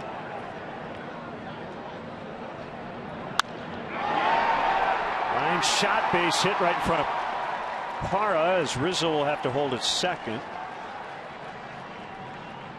14-game hitting streak at Wrigley for Castro dating back to the end of last year.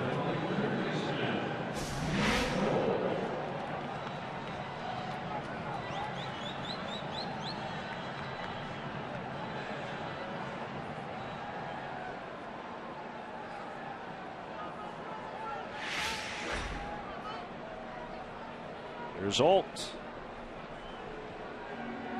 Before he bats, Mike Harkey will make a trip to the mound.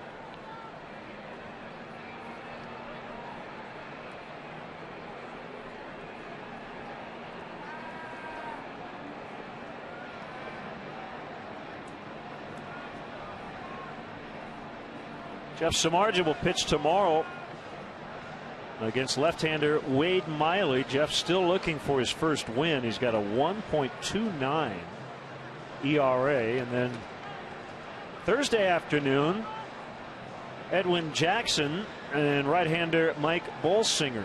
Might get some rain on Thursday, but it should be a little warmer. Randall Delgado.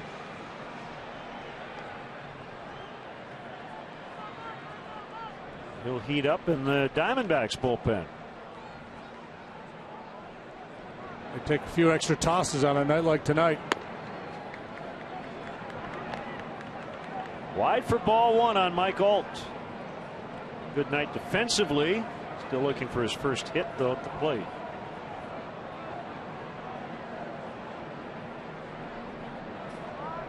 McCarthy now set, and the pitch. 2-0.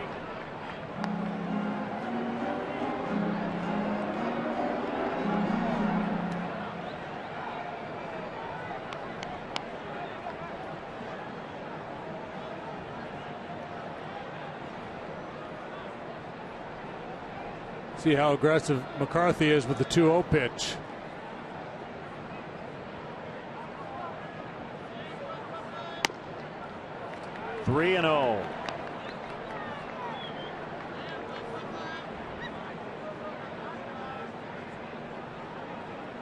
I'd be tempted to turn Olt loose here.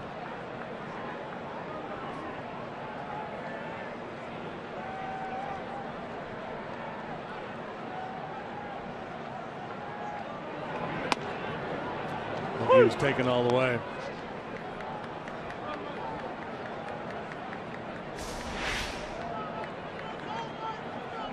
McCarthy's had good run on his two-seam fastball tonight. At times he hasn't had good sinking action on it, but plenty of lateral movement.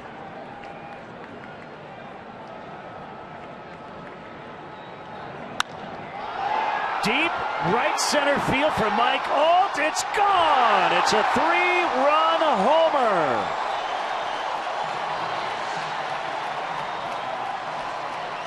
A line shot into the bleachers. 5-0 Cubs. Boy, add that to the stellar glove work tonight, and Mike Olt having a fine evening at the ballpark. Disregarded 3-0, but he wasn't going to let the 3-1 fastball go by. Ford home run replay. Mike Olt going deep for the 4th time. And he's shown very good opposite field power.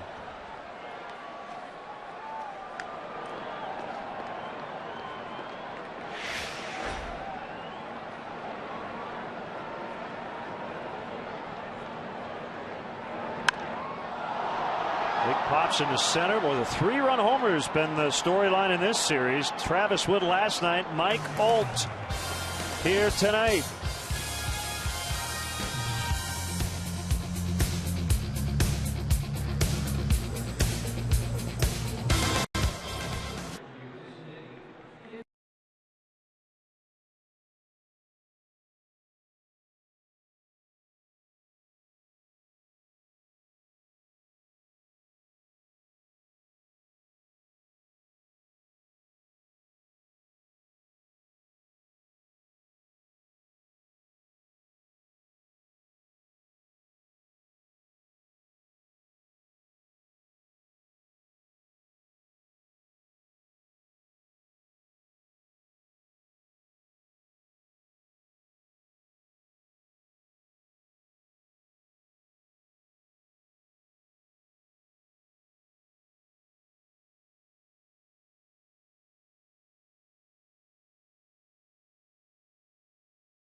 And the Blues try and play spoiler. Coverage starts at 8 with Chevy Blackhawks pregame live. Blackhawks Blues tomorrow at 8 on CSN. Mike Olt laced one into the bleachers in right center. Big 3-run homer. All of a sudden the cushion is 5. 4 home runs leading the team. This is just his 10th start.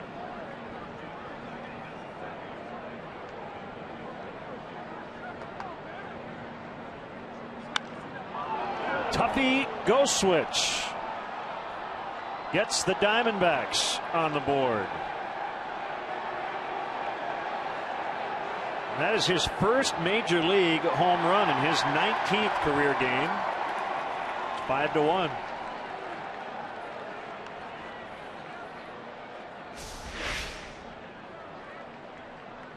Well, Jason Hamill's been pretty sharp tonight, but that time the fastball betrayed him. He was trying to go down and away, and it moved right back into the swing of Ghost Switch. That's the Ford home run replay. Congratulations to Tuffy Ghost Switch on his first major league home run. Aaron Hill will hit for McCarthy.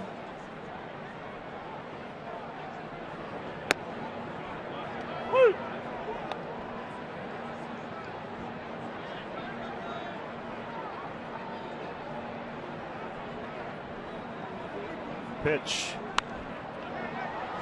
Foul pop behind the dugout, first base side.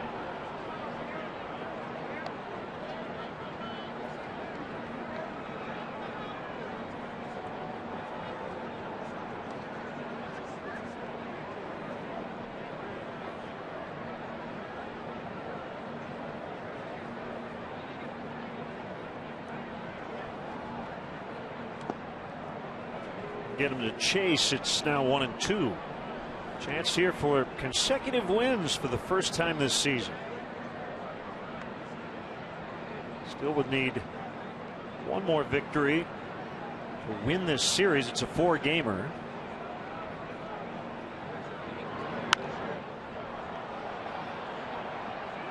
Sherholtz in right. Out number 1. Federals own the Packers, though, don't they? Do they? Yeah. I have no idea.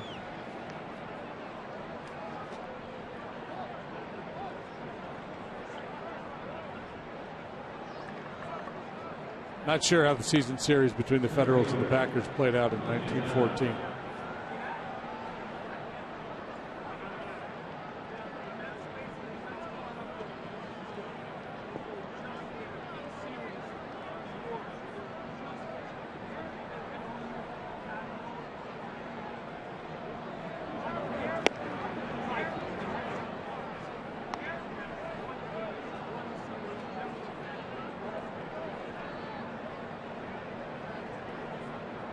Have kept Campana off base in the series to this point. 2-0 though.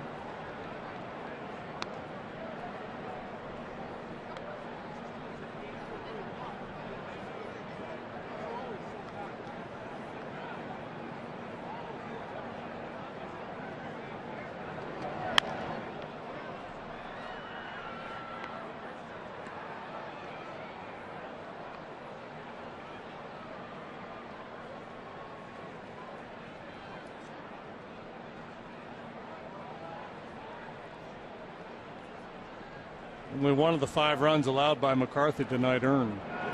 All 4 in the last half inning were unearned. Campana grounds out. Join Jen Latta Thursday night at the West End on Madison for the next taping of Beer Money. Test your knowledge of Chicago sports for a chance to win some cash. Beer Money, presented by Coors Light. With great beer comes great responsibility. Campana very democratic tonight. He's grounded to short, to third, and now to second. If he grounds out to Rizzo next time, he'll have grounded out for the cycle.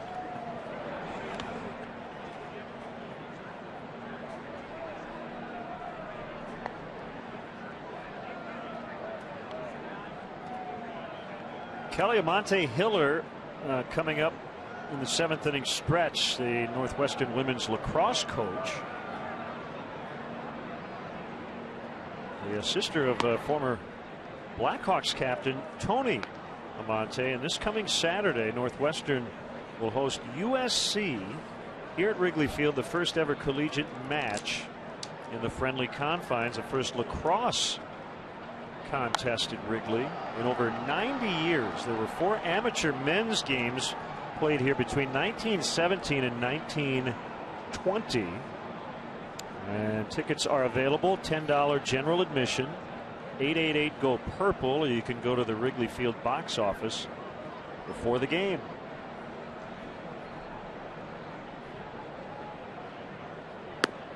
Ooh, there you go. Good pitch. 2-2.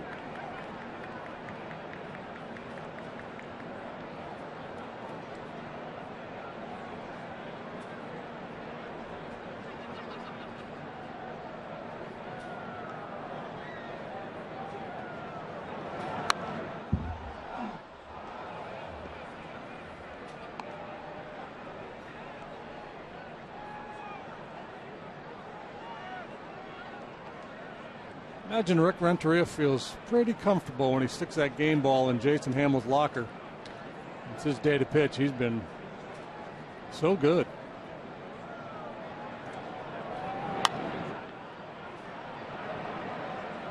Easy pop up for Rizzo.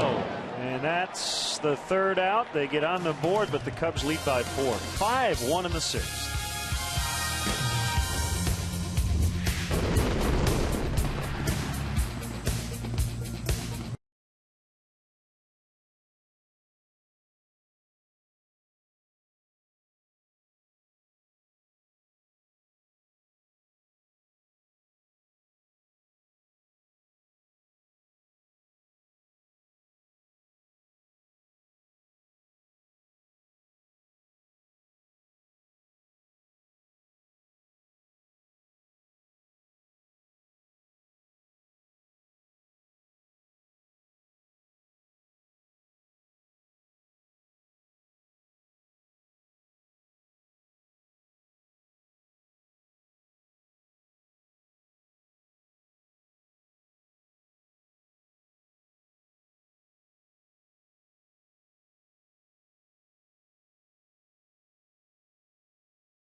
Randall Delgado.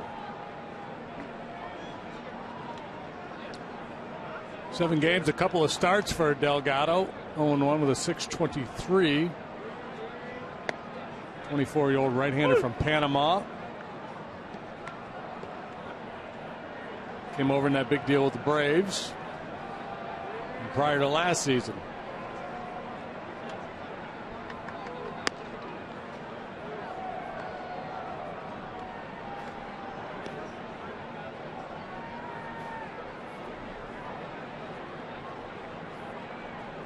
From Panama on your pitcher.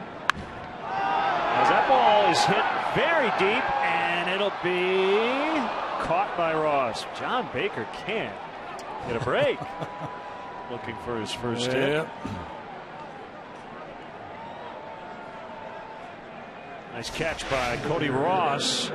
Yeah, Mark Trumbo, the left fielder last night, who does not have a lot of experience out there. I'm doubting that Trumbo tracks that one down.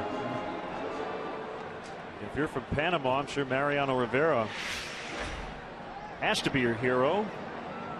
Might be your hero if you're from anywhere. Greatest relief pitcher of all time.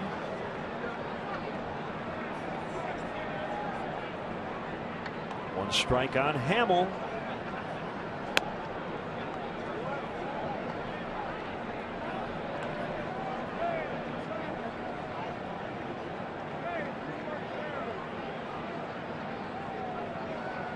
Working quickly, the 1-1 pitch, swing and a miss.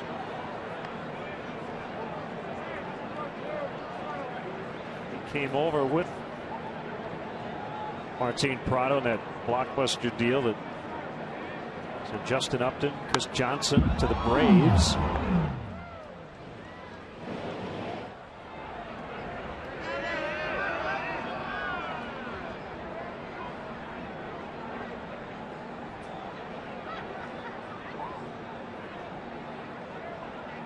Here's his 1-2, and he blows it past him.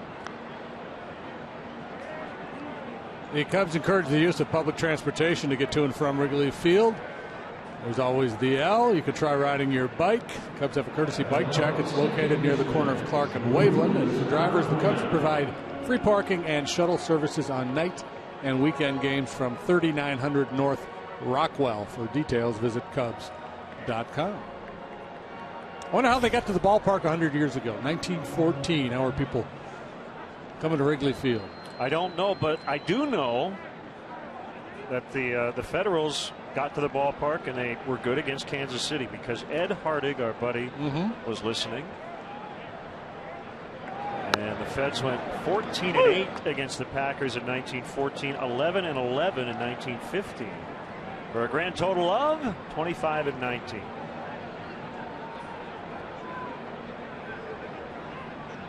You could throw out the record book when those two got together, though.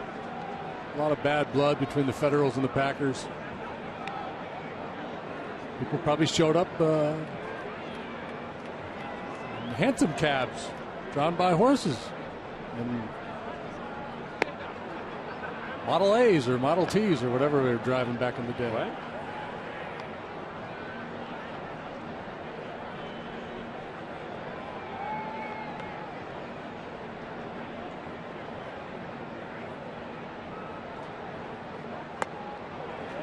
Handles what you call a short armor. Delivery. Comes right over the top. His hand kind of close to his ear.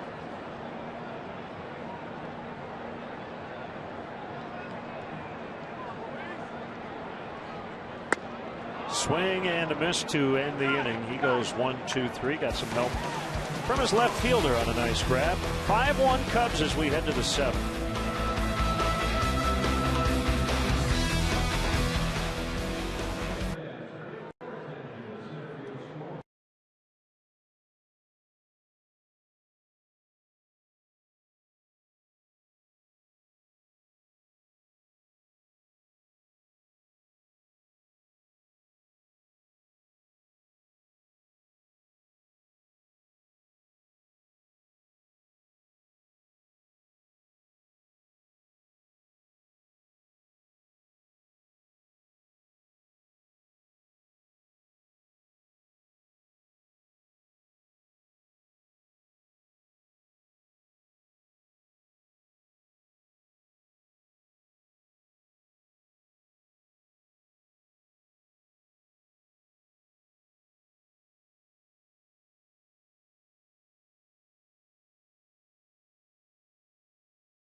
Top shelf bar and gourmet food in this high-end space with seventh inning stretch celebrities and former Cubs. For info, contact the Premier Sales Team 773-404-4200 or Cubs.com/suites. That's actually how the relief pitchers came in. That's the early bullpen car.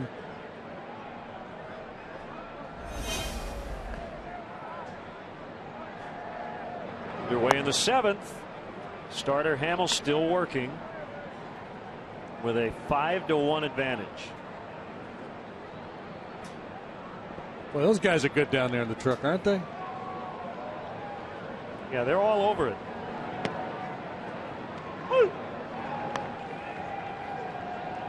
Goldschmidt 3 hits last night, 0 for 2 so far tonight. Hit the ball on the screws last time up, but it turned into a double play. A line drive to Castro.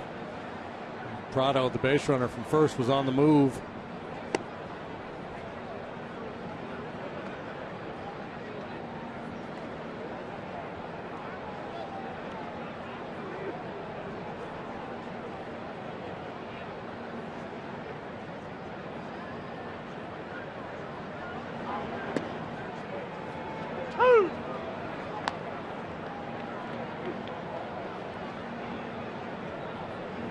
Grimm, the righty on the left, Russell, the lefty on the right. There's a reason for that.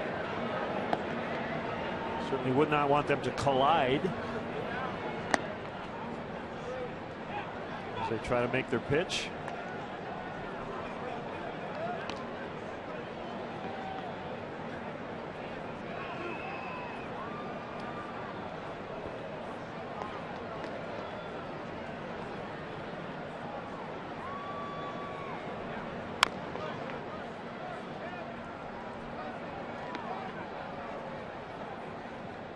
So into the seventh for the fourth consecutive time for Jason Hamill. Just in case action going on down there in the bullpen. As he approaches 100 pitches.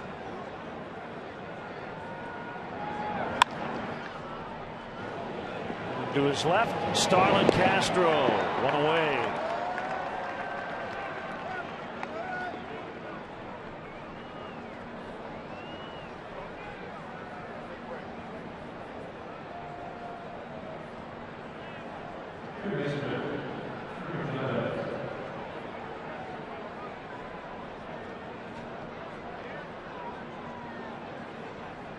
Chavez is grounded out and struck out.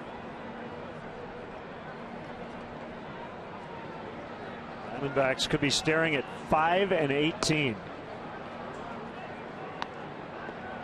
Already 8 games out in the National League West.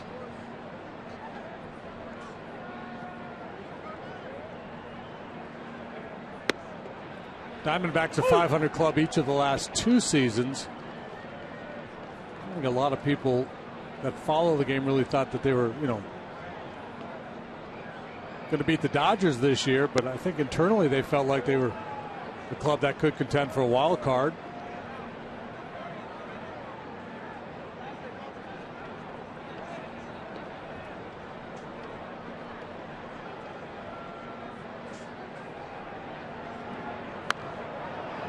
Fouled out of play.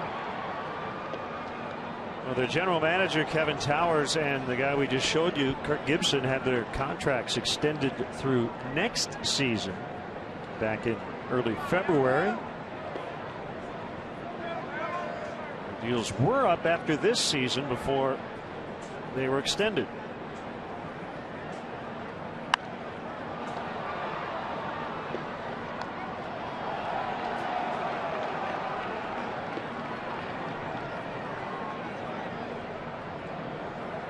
Cody Ross on deck. 2-2 the count.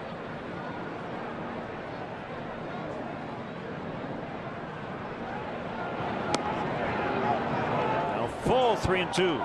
Kirk Gibson, his first full year as manager of the Diamondbacks, led them to a first place finish, 94-68 they were that year, and he was the National League Manager of the Year.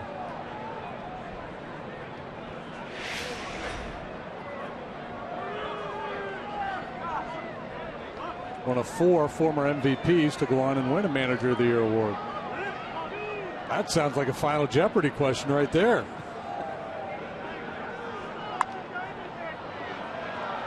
Here comes Lake, but he will not have a play. Well, since you brought it up. If you guessed. Let's see if we got our Final Jeopardy answer. Oh, there you go. Former MVPs to win Manager of the Year. Frank Robinson, Don Baylor, Joe Torre, and that man.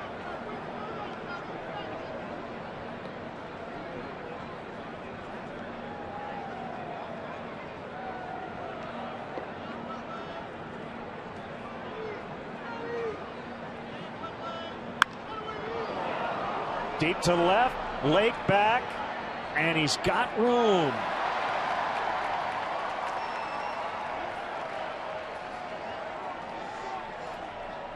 Sounded good off the bat, but it stayed in the yard. Here's Ross, 0 for 2.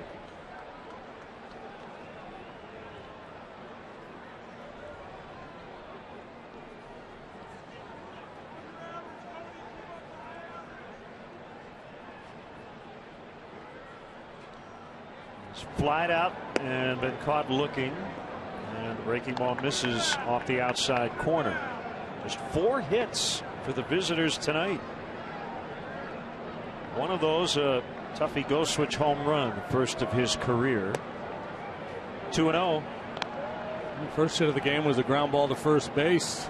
Owings beat Rizzo and Hamilton to the bag. And Prado had a base hit off the glove of Luis Valbuena. Parra single and then the home run by Goswitz, the only hits in the ball game. A dominant performance for Jason Hamill. Working ahead for the most part, but he's also been able to make quality pitches down in the count, whether it's painting with the fastball or getting the breaking ball over in fastball counts.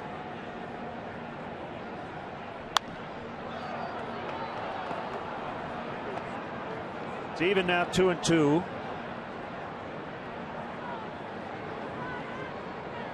Johnny Cueto beat Edinson Volquez tonight. Reds 4, Pirates 1. Final. So former teammates matching up. Yeah, boy, Cueto's been really. Volquez has been good. Cueto's been really, really good. 3-hitter for Cueto. Second time in a week he's done that against the Pirates. This one into the right field corner. Foul. Cueto 15-4 against the Pirates in his career. Although I think he lost the wild card game, didn't he, last year? I believe so. In Pittsburgh. Sounds right.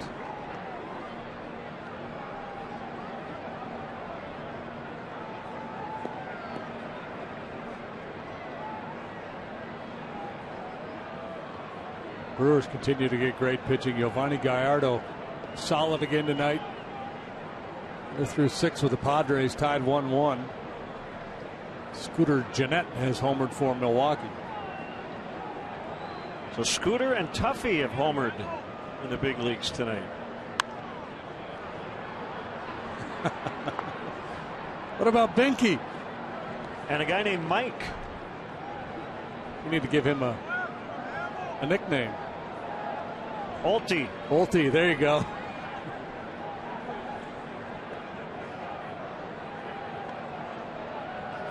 Speaking of Benke.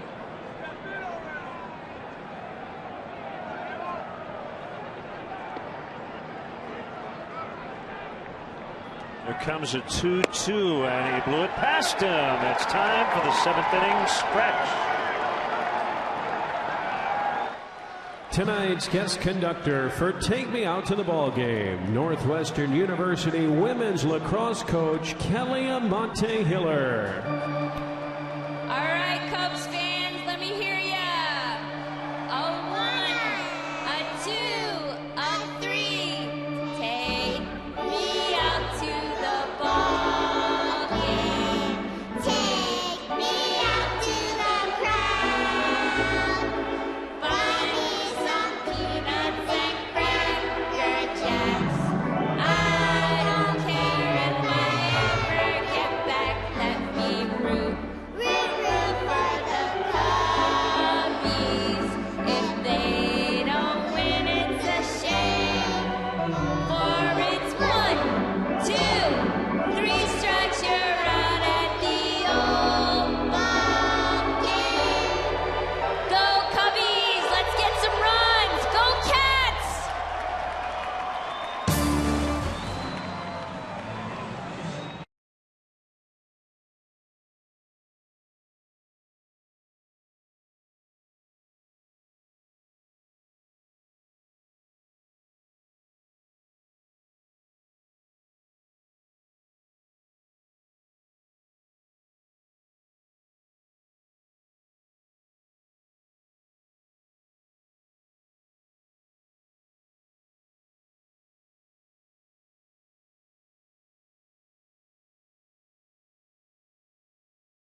Justin Ruggiano for a strike.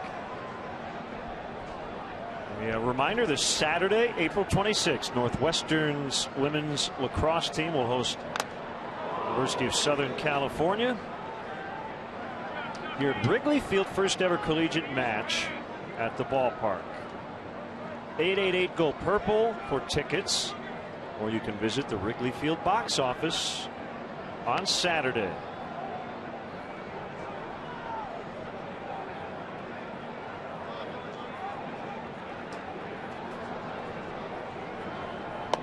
One and two.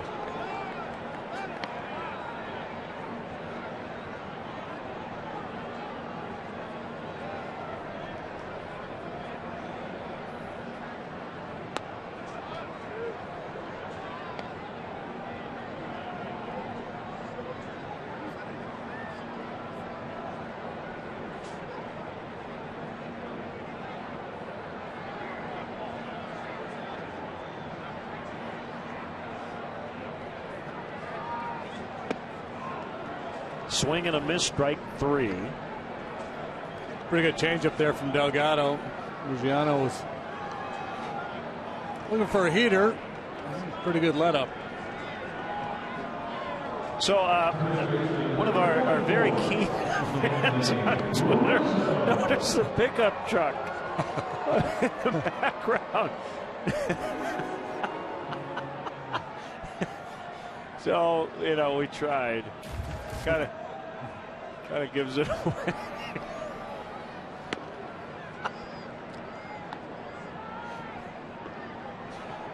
Yes, the horse is still alive. Okay, you got us.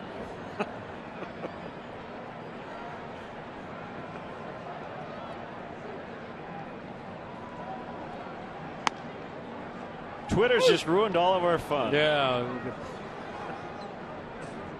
Can't slip anything by these people.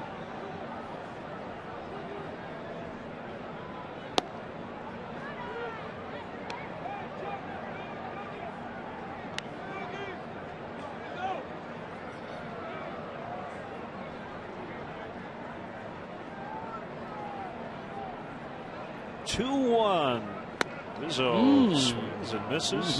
Change up. Yeah, that's a dandy.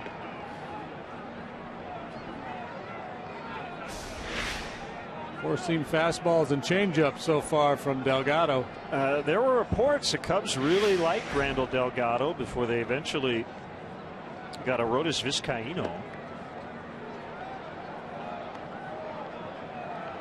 A couple of years ago. Yeah, both considered among the top pitching prospects for the Braves. Vizcaíno just got a save yesterday or the day before. Yeah, yesterday. Bounced foul. Vizcaíno pitching for the Daytona Cubs.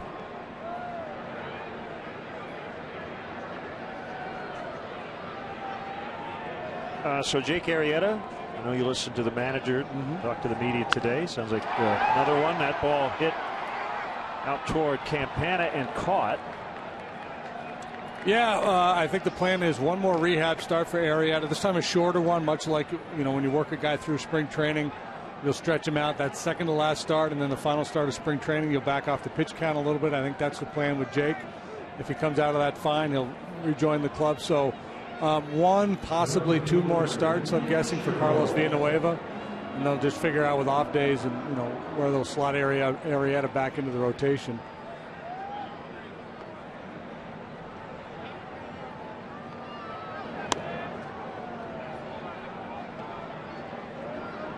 Swing and a miss by Sherholtz. He knocked in the first two runs for the Cubs. The other three came on the Mike Olt. The Oltie. Olt dog. 3-run homer. Didn't mean to, and he bounced foul.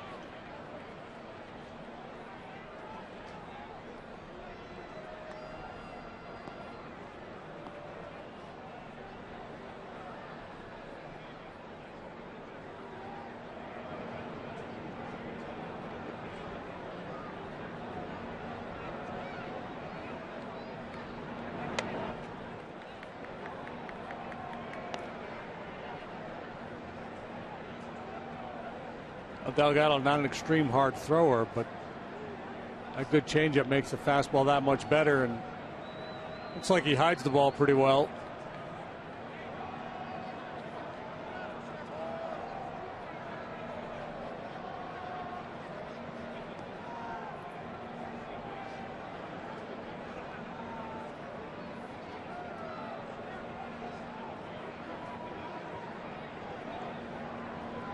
Two pitch wide for a ball, 2-2.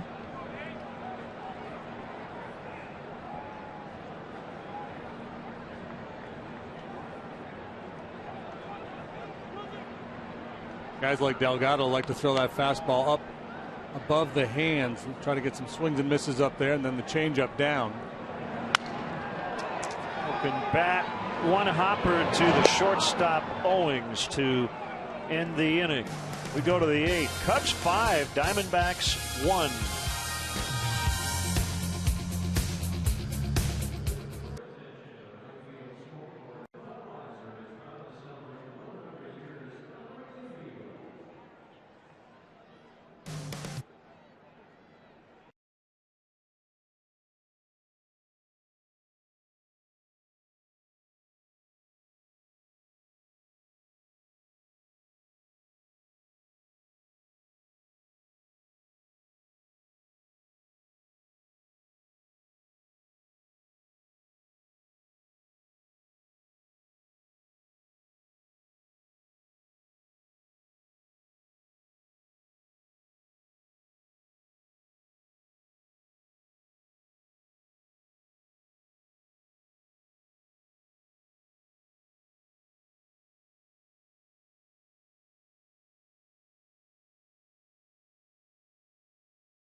This division rivalry, Cubs Brewers, Friday night at 7 on Comcast Sportsnet. High flying Milwaukee Brewers, 15-5 entering play this evening. Justin Grimm, he's been awfully good, 1-0 with an ERA below 1. Pitched around some walks.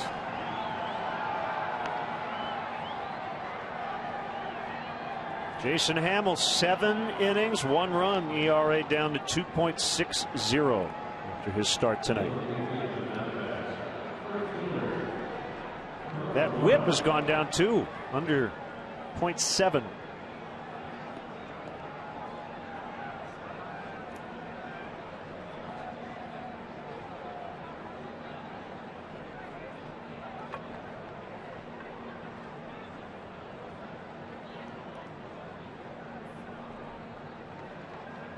Parra, Owings, and Goswitch scheduled hitters for the Diamondbacks. Low ball one on a heater. Feels good on a cool night.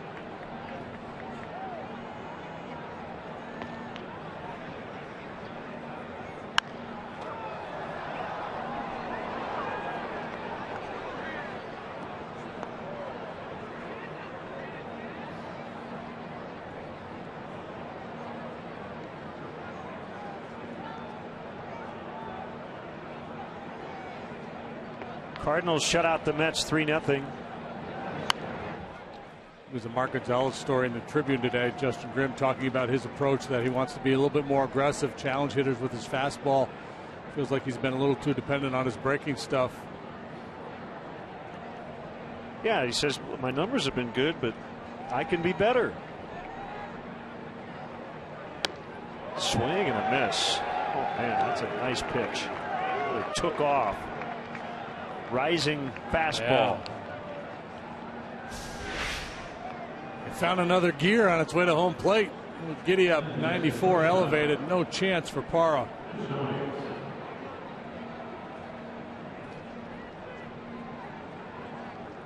Seven shutout innings for Wainwright tonight. He left, however, with a knee issue.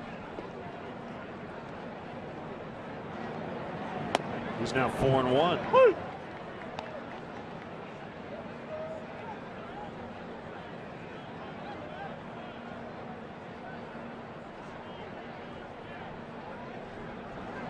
Ooh, action on the curveball. Sometimes difficult on a cold night like tonight to get the feel for the breaking ball. Snap that one off.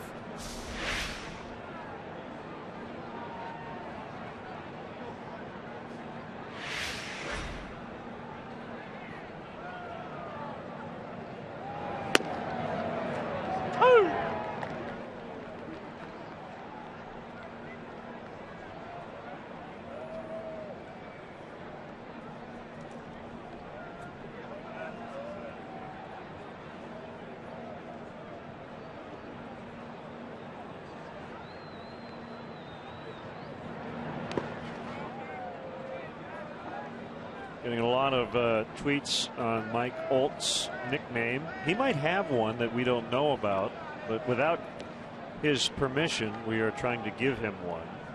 Sharon Holston says, my husband says Holt style. Not bad. Jim Cifaldi says Mikey Thunderbolt. Ooh. Okay. That's a whole lot. Yeah. Hey, Mikey Thunderbolt, how you doing, man? Mike the Alternator.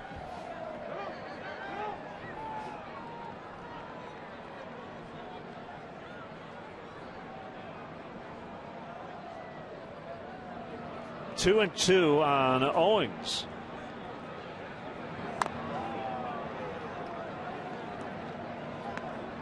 Happy 16th birthday to Annalise Malesio.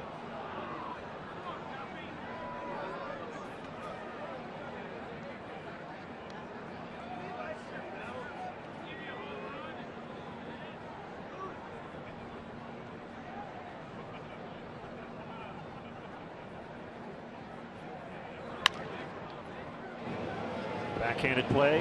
Castro got him. Nice play. No hesitation in the pursuit of that ground ball. Got a nice break on it.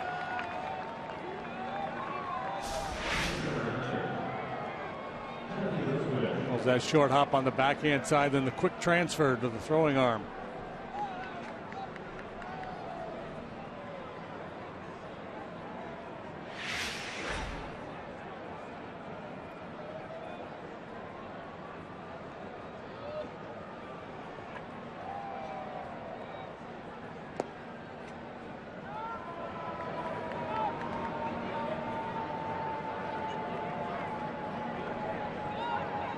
Melky Cabrera has homered tonight, adding to the great first names of home run hitters tonight. We got Tuffy and Melky. Scooter. Mike.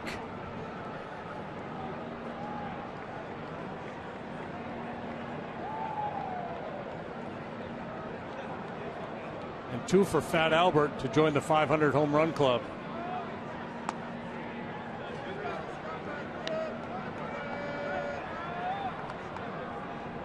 Number that's not as honored now as it used to be because of the steroid era. Quite an accomplishment.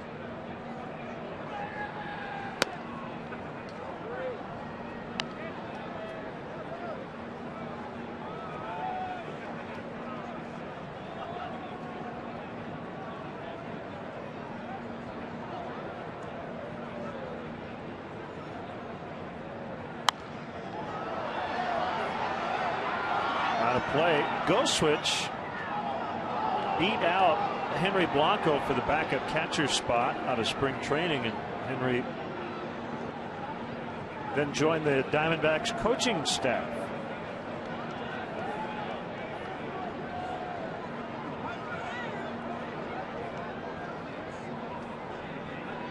Henry Blanco had a very long, and that's a productive major league career. Didn't play a whole lot. Generally a backup catcher, but he was a really good one. Had a great arm behind the plate, handled pitching staffs very well. Great teammate. That's what you're looking for in a backup catcher. He essentially became a player coach in the later years of his career. Such a smart guy behind the plate, and you don't need a whole lot of offense from that backup catcher, but you definitely want a guy who can call a game, catch and throw.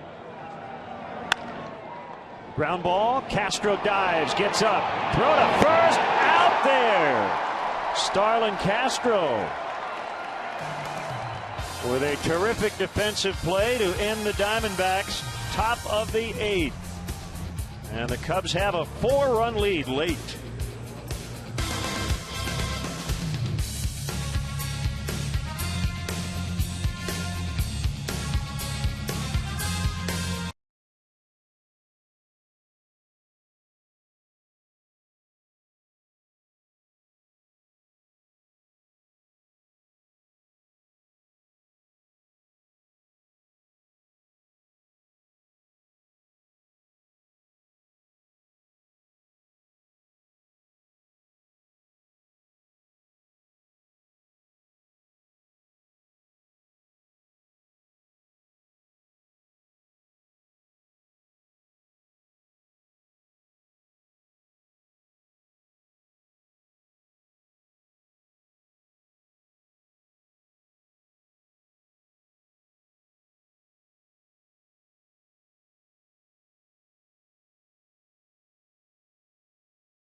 As much as his offense here in April has kind of given him that swagger. Well, you know, he made a couple errors early on, but since then he's really tightened things up, and you're right, he's playing with a lot of confidence. You can just see the way he attacks the ball.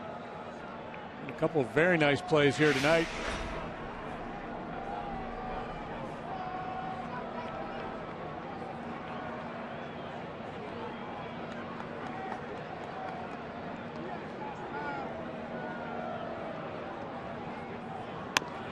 Guy's into a rhythm defensively. He flows. You know, everything looks comfortable. He's anticipating the ball being hit in his direction, never caught by surprise.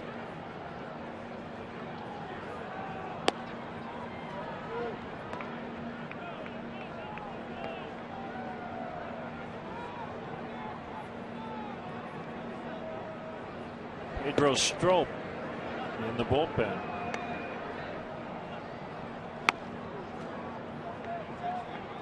Well, that's the thing about the process.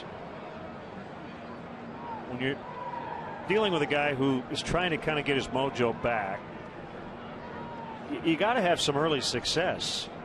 Kind of an, oh yeah, that's how it feels. And Starlin has had that both ways. There's another bit of confidence building, and he'll head to second with a double.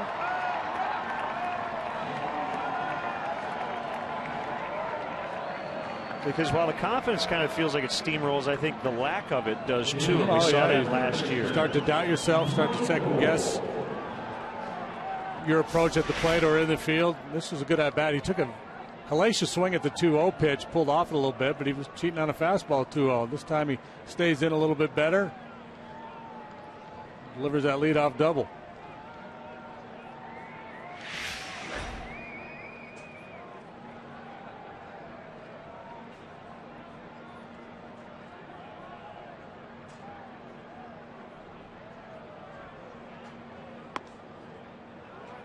Inside on Mike Alt.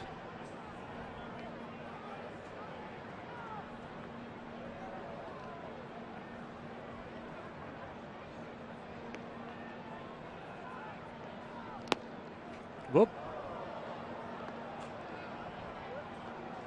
Not a knockdown. He just slipped. Not a knockdown.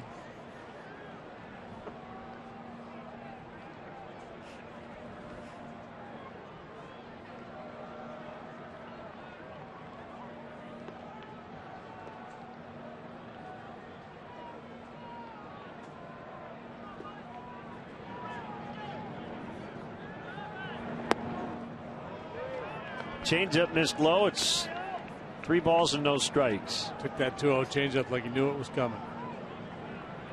JJ puts.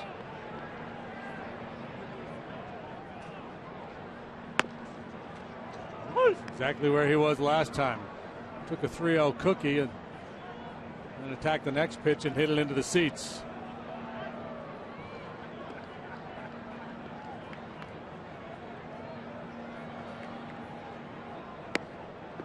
Takes that. Came with a changeup. Or strike 2.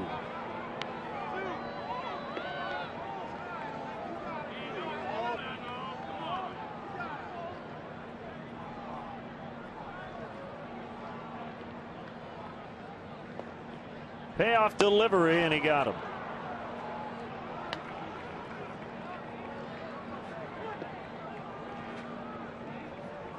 Blake Parker now has joined Pedro Strop in the Cubs bullpen.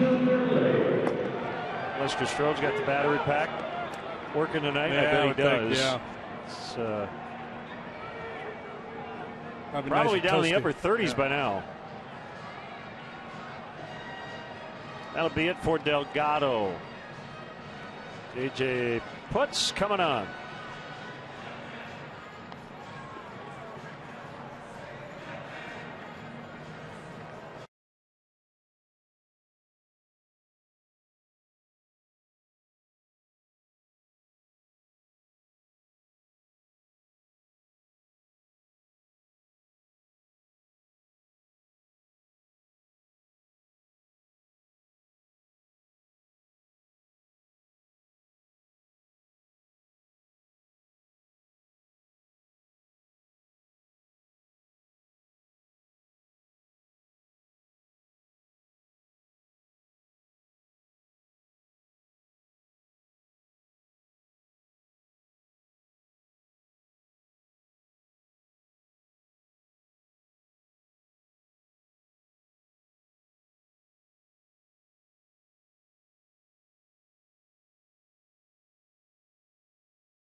Fan photo. That's a great shot. A couple of young Cup fans. Again, it's brought to you by AT&T.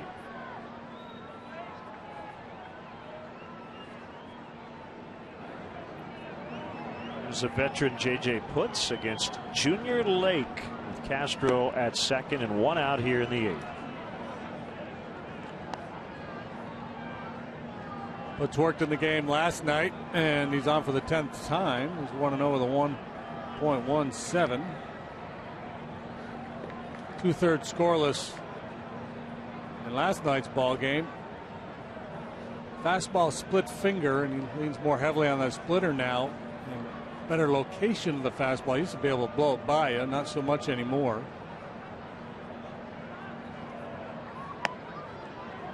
Woo.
3-1. Baker on deck. Normally in a situation like this, you see the leading club will have a couple different relievers up. One, you know, if it's a save situation, you bring in the closer. If not, you bring in the other guy. Here, it's not going to be a save opportunity, but you get the sense that if it stays a 4-run game, it's Stropes, and if the Cubs add on, it's Parker's. Yep.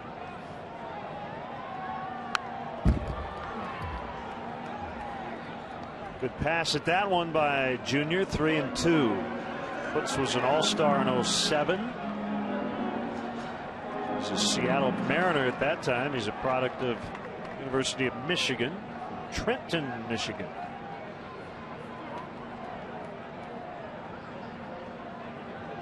Back in the day, Ernie Harwell might have said foul ball out of play, and a young man from Trenton, Michigan made the play. Swing and a miss. I used to say, how did Ernie know where the fan is from? That young man from Ypsilanti will take home a souvenir. 2 outs. Baker. So I wonder if his being from Michigan has a strained relationship with his manager, Kirk Gibson from Michigan State. Oh, yeah. Yeah, Ann Arbor and East Lansing, a little tense.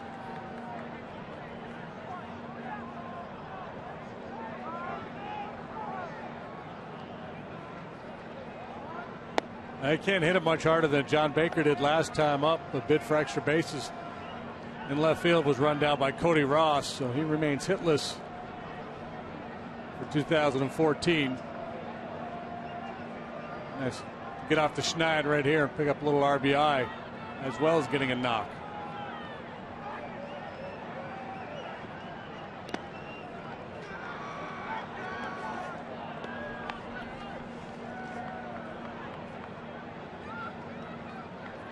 Leadoff double by Castro. He's still at second with 2 outs, but a 2-0 count on the hitter Baker.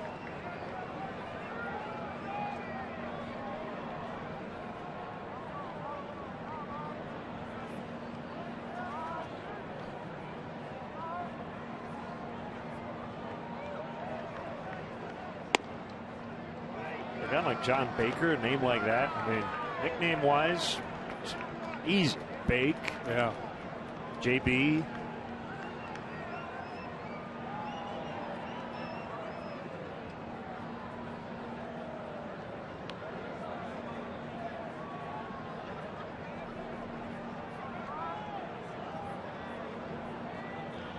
The 3-0 pitch. It's a strike. 3-1. Woo! Ryan Kalish now on deck in the pitcher's spot.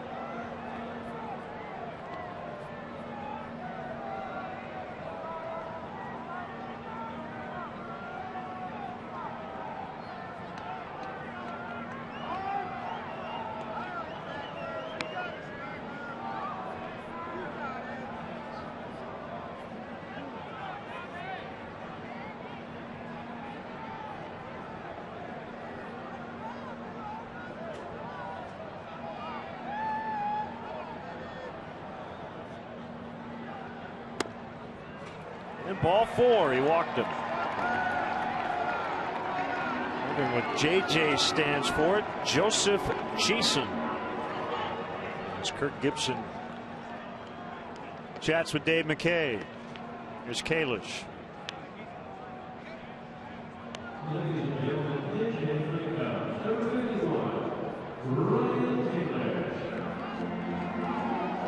A couple of hits in the ball game last night for Kalish.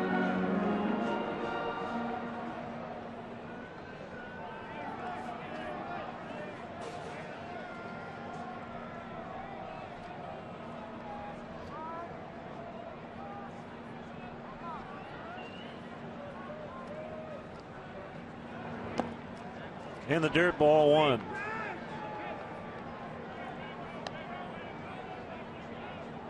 Tomorrow it's Jeff Samardzija and Wade Miley pitching for the Federals and the Packers respectively.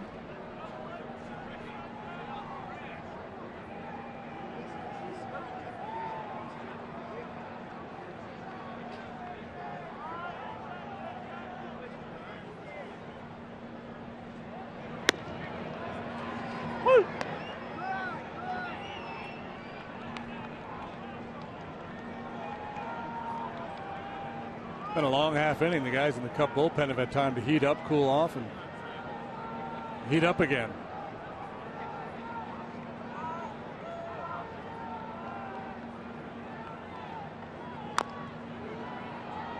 Top foul.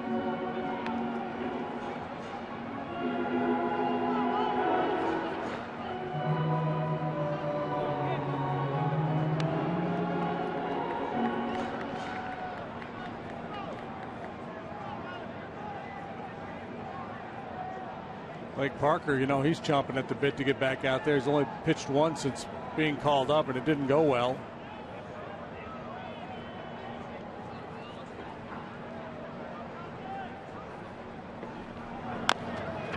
Swinging bunt. Puts will pick it up. Save. Simply beat it. Ryan Kalish with an infield single. And they're loaded.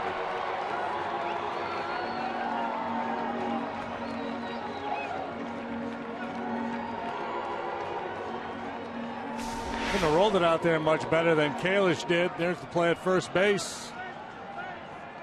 Good call.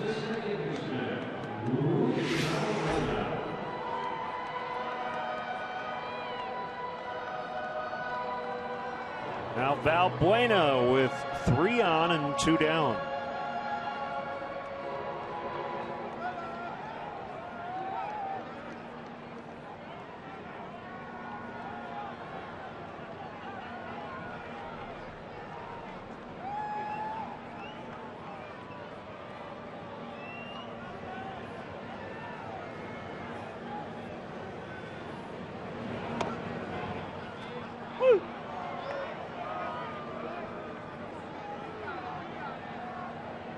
AT&T Uverse Multiview.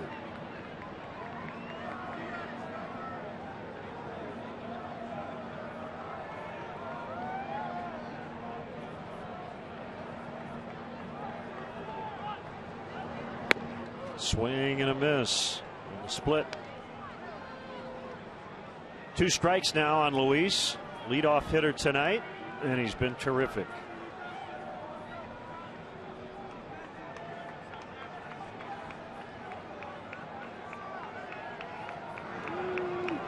Cubs now have 40 hits in their last 4 ball games.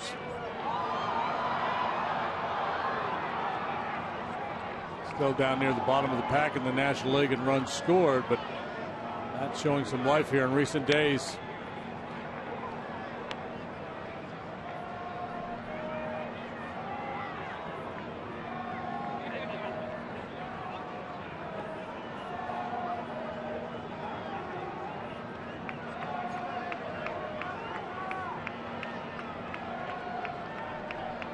One through 8 in the lineup tonight. Everybody's been on base at least once.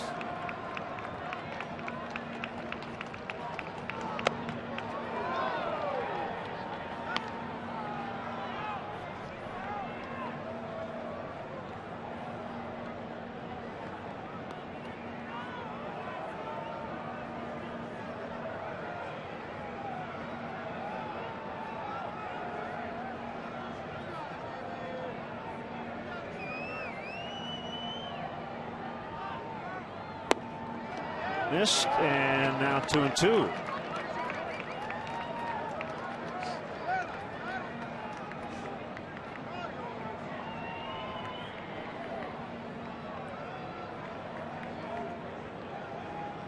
Castro at third, Baker's at second, Kalish at first.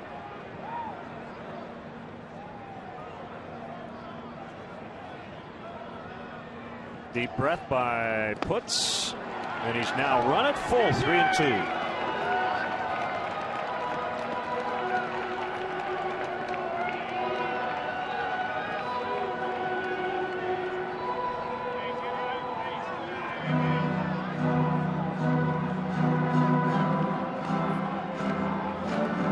Joe Thatcher's cranking it up very quickly in the Arizona bullpen.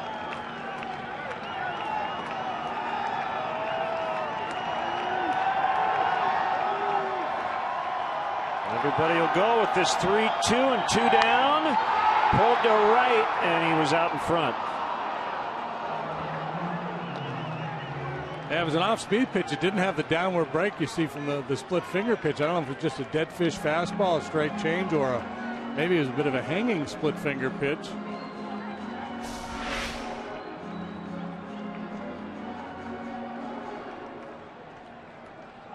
It was just a hanger, and he got away with it.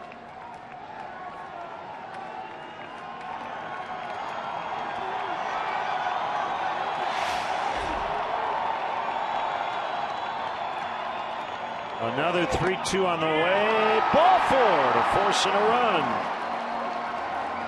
Valbuena on for the third time tonight. It's 6-1.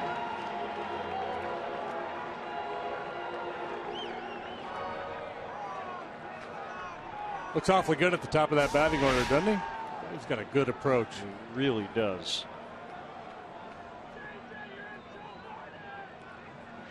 Good discipline. Strike zone knowledge and a willingness not to try to be a hero there, because you could see where a lot of guys would be tempted. Bases loaded, 3-2.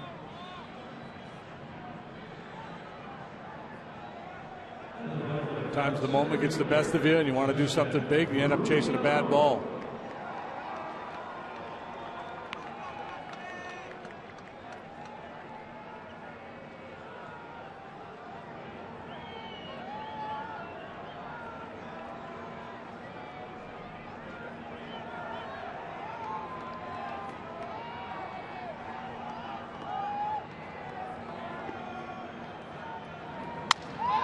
Broken bat flare that's going to drop down. The Cubs will get 2 more. Baker and Kalish will score. And they've broken it wide open, 8-1. How about the 2-out runs for the Cubs in this series?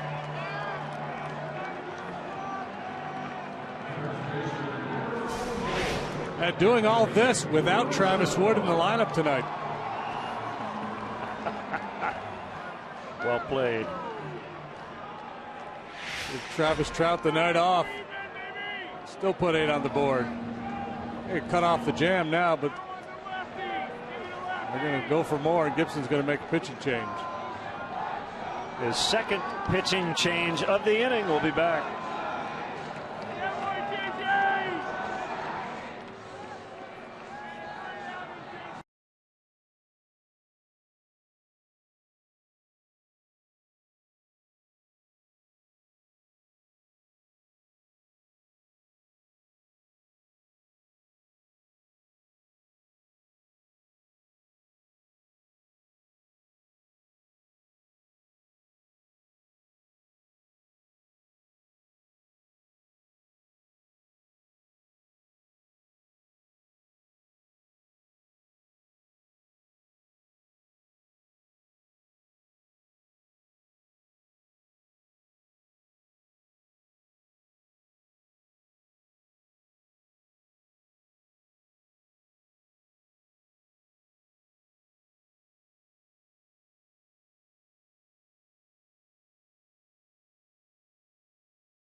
1 lead. He's a loogie. Left-handed, one-out only guy typically. Worked hard this year, 9 games, 8 innings. Last year he worked 72 times and threw 39 in the 3rd innings. Now, how about this? The Diamondbacks are shifting, and it's really interesting. Here's a pitch. Outside. Luis Valbuena at 3rd. Now, that's a 3rd baseman out there, Eric Chavez. He was looking into the dugout saying, "You sure you want me to play over here?" And I think the thought from the dugout is it's 8-1. He could score. I mean, Valbuena could steal home right now and without any sort of problem, but that would go against the book here, the unwritten rules. You would not do that in a close game. No, you wouldn't do it in a close game, and you wouldn't do it early in the ball game.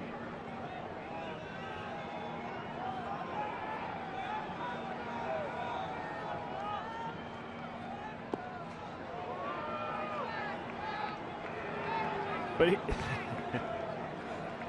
here's what's tricky about it. They're putting Chavez in a spot where they think they're going to get Rizzo out. So they're trying to get him out. Right. So you get back to the whole conversation with Bo Porter yelling at Jed Lowry for bunting the other day in the Astro-A's game when it was a 7-0 game and Lowry bunted in the 1st inning and Bo Porter came out screaming at him. And I think the main reason you don't do it here is because you don't want somebody to get drilled. Yeah, you just. Otherwise, I'd just take the run if they're going to give it to you. That's just me.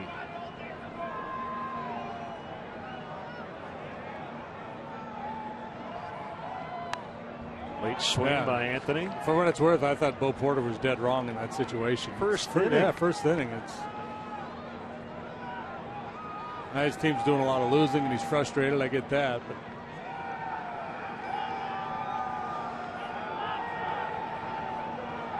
2 balls, 2 strikes. The kick, the pitch. It's full. 3-2 with Sherholtz on deck.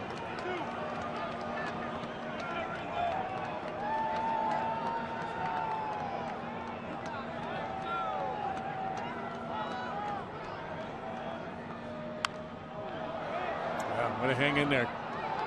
Anthony, who struggled against Southpaws last year, has been really good against them this year. He's the one guy in the middle of the order that the opposing team kind of really focuses on when they go over the lineup, and you see a lot of pitching changes made to bring in tough left-handers to face Rizzo, and he's had a lot of good ABs against them.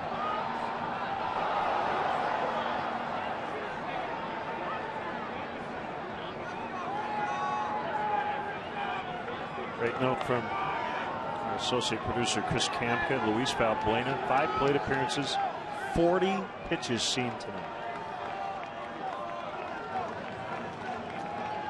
Another 3-2, another foul.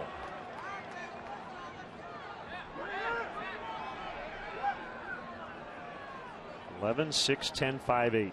There's 5 plate appearances.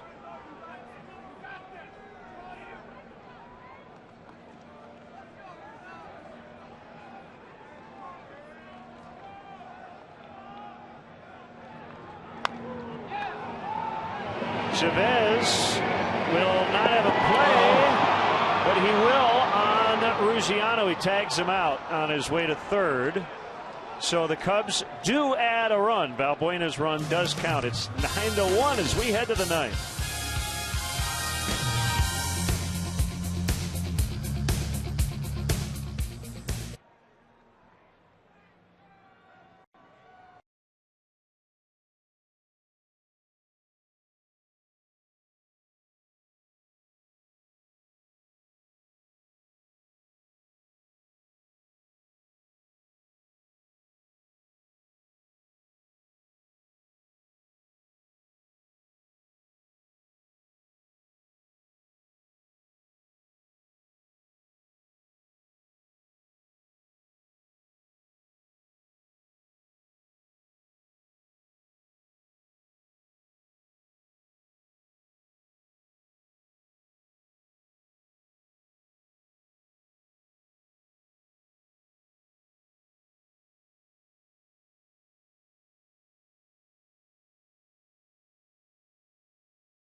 Keep giving it to the starting pitchers.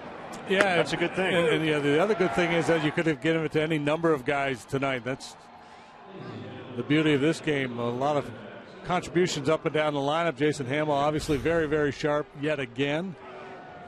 Barring a miracle here by the Diamondbacks, he'll go to 3-1 with a low ERA. But boy, Castro's had a night. Valbuena, Holt with a big 3-run home run. Shearholtz has driven in a couple. So here's Parker on for the first time in a while. He came up on the 13th from AAA Iowa, pitched in St. Louis 2/3 of an inning that night, and has not been out there since. Gave up 3 hits and a couple of runs.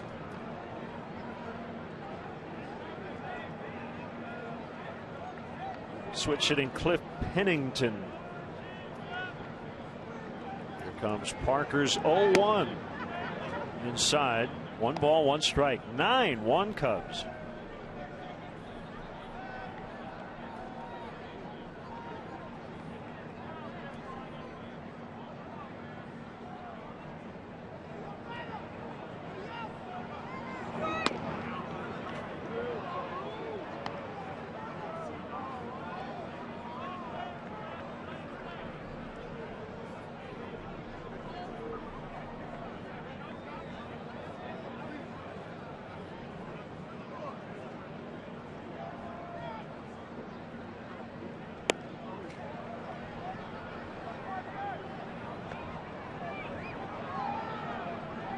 Day games to close out the series. A big one tomorrow, the birthday game.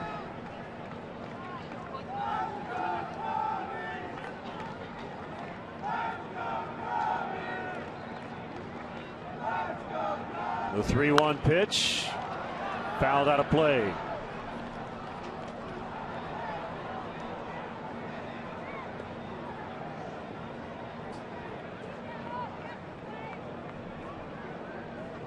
Strikeouts for David Price. Went the distance. 7-3 win over the Twins.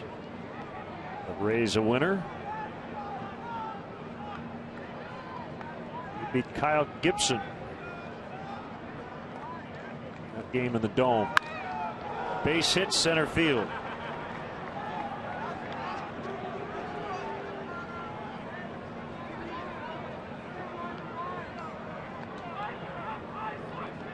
Comes Campana. He's grounded out all 3 times. Hey, a chance to ground out for the cycle. That's right.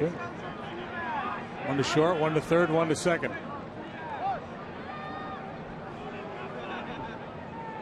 Pull many balls on the right side. He's looking to stay on top of the ball and slash it the other way.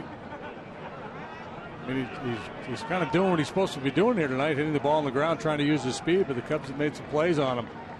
Most notably, Holt.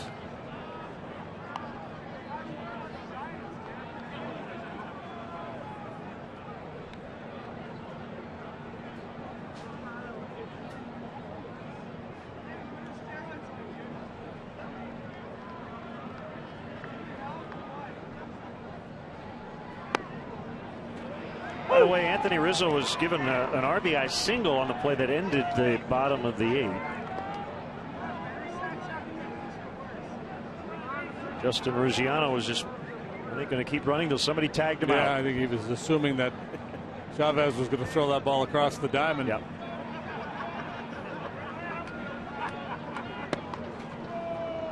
The Little League home run. Just keep on going.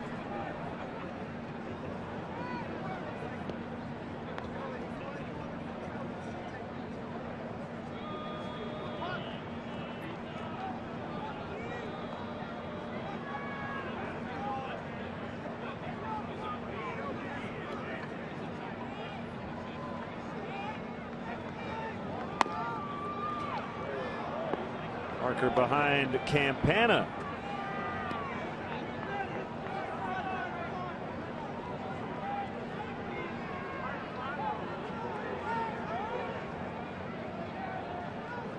Cubs will go to 3-2 on this homestand.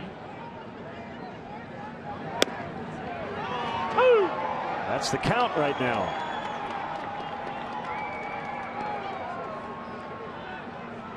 Campana's looking for that ball out away from him, middle away, so he could slap it the other way. Really ready to turn on an inside fastball. as her former teammates, Parker and Campana. Hey, there it is. Go to the bag. He did it. Tony Campana is hit for the infield ground out cycle, as defined by my partner. Oh, that's fun. Not so much for him. 6'3", 5'3", 4'3", 3 unassisted.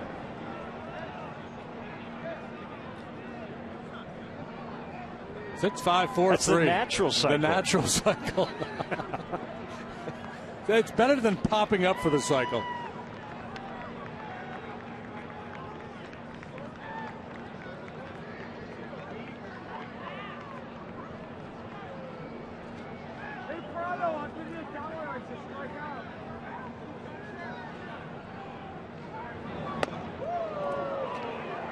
Been in on Prado.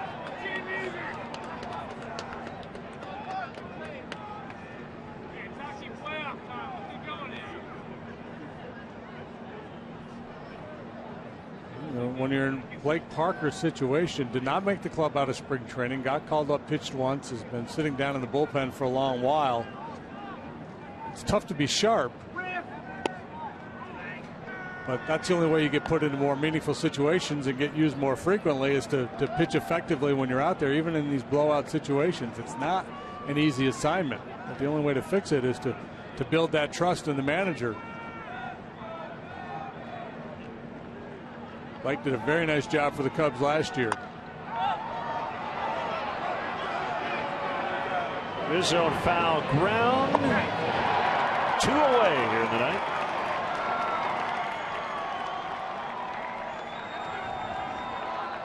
All dressed up for the postgame show. Cap and Holly, Kelly Kroll. Cap, put a hat on, man.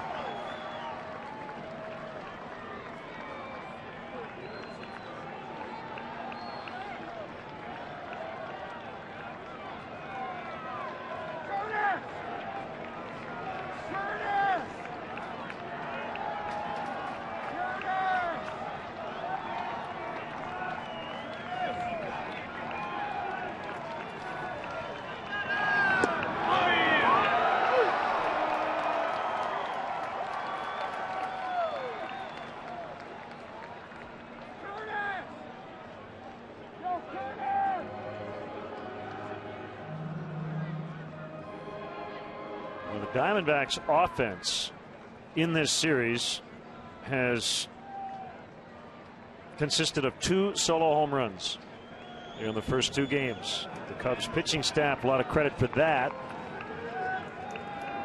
Trumbo last night in the 7th. Go switch in the 6th rather tonight.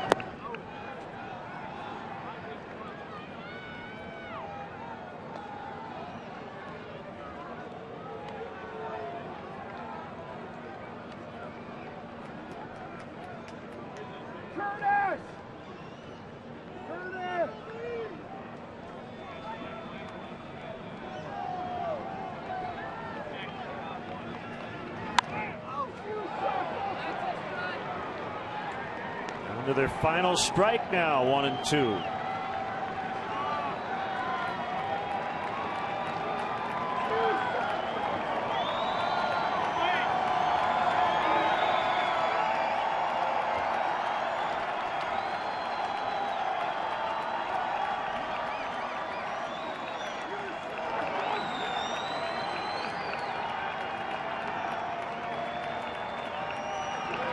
That's high. You better sleep fast, partner. I know you've got to be up at about 3:30 to try to get everybody's autograph from Morning Joe before they hit the air. Watch Morning Joe.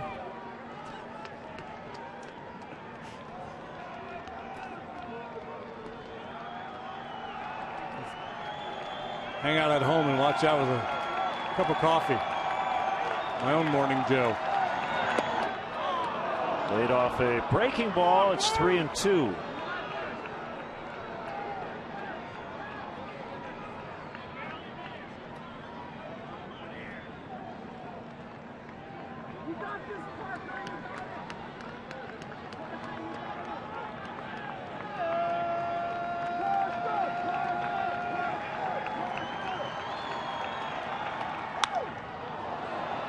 And the Diamondbacks will get their first run not via the home run in this series. Paul Goldschmidt with an RBI single to make it 9-2.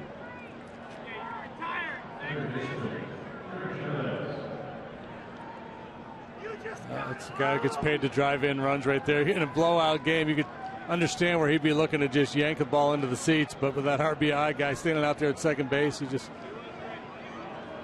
punches that ball in the right and gets himself a run batted in. Swing and a miss by Chavez.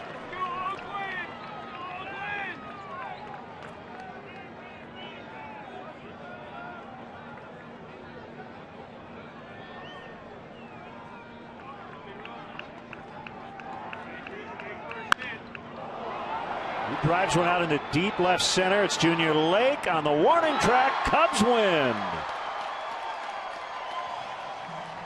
Cubs win 9-2 the final. Back-to-back victories for the first time. They'll go for 3 in a row tomorrow. And Earl Weaver loved the 3-run homer. He would have loved this Cubs offense in this series.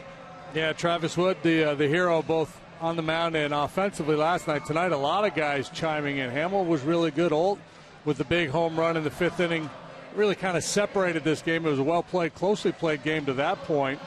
But the defense tonight, Olt with a couple of plays, Castro with a couple of sparkling plays. Just a good all-around W here for the home team. All right, let's sing. Hey, Chicago, what do you say? The Cubs are gonna win today. They got the power, they got the speed to be the best in the National League.